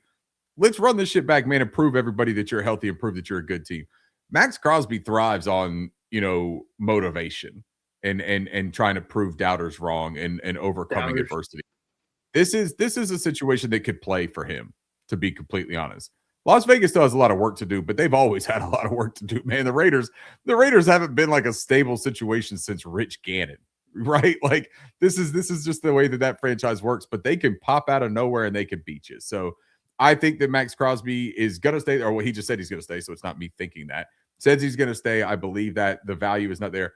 What I think that the Ravens need to do, first of all, this isn't Ozzie Newsome's Ravens anymore. It's not even Harbaugh's Ravens anymore, right? This is a different group of people running that organization. This isn't the greatest first step you could do for like this new regime. It's not the best first look, right? If they want to get back into good faith, I have a path. Are you guys interested in that? Okay. Neither of you said yes, but I'm going to give it to you anyways. They need a good faith move. One that is a loss for them, but that shows, hey, we're willing to admit we fucked up. We just want people to give us a second chance. So to get teams to negotiate with them again, I think they need to trade Malachi Starks to the Carolina Panthers for pick 199. And I think that that's just the way to do this. It's the fair way. And if we have Kyle Hamilton. Look, I'm not, no, Kyle Hamilton, that's too good, Bryson. I got to be fair about it, okay? Malachi Starks. And you know what, though, man, because I am feeling generous. I am on my third adult beverage this evening, which, by the way, for all of you that didn't get to see the beginning, wonderful little beer I'm drinking here. This is from Edmund's Oast. It's called Cereal for Dinner, a blonde ale with almonds, vanilla. He's still doctoring that first beer he's got. Hey, don't let him lie to you. You hear that empty clank right there? Those are two empties, baby. Listen, if we have to be fair, we have to do the right thing. I will put our starting left tackle in the deal. You heard it here first. I will put our starting left tackle, Stone Forsythe, in the deal for Malachi Starks. High upside, man. You want to talk about an insurance He'll be a depth piece for you. He's a depth piece. He's an insurance plan. He can fucking play field goal unit, guys. Hey, Ravens, call me. I'll make the call to Dan. I'll negotiate this entire thing. Malachi Starks for pick 199 and a starting left tackle or depth piece or field goal kicker or just a really tall guy that can get shit off high shelves. You let me know. Think about it. In the words of Dan Marino, fuck it, send it in. Fuck it, send it in. Hey, man, I think that's a great way to end this show. We appreciate everyone who tuned in on the back end, man. I know it was slow going with the technical difficulties, hour and a half in, but we appreciate from the jump, everyone who tuned in from the start all the way to the finish. We appreciate you guys. I figured this would be a fun show to do this tonight. We'll be back next week. I know Keaton was asked about a mock draft. We'll probably do the mock draft next week once free agency has really settled for a bit, and we'll try to attack that. Obviously, tackle is a big need right now. We'll see if that changes over the next few days here. But we appreciate every single one of you, all the super chats, all the way down. Shout out Wesley. Shout out Keaton. Shout out Katie. Shout out Carter. Shout out every single one of you. Neve, Pinata, as Curtis likes to call you. It's Pinata. Appreciate every single one of y'all, man. Thank you guys so much. And I think we do have enough money to fix Bryson's dial-up connection, so Let's get go. on that. We appreciate you guys. But until next time, as always, keep pounding.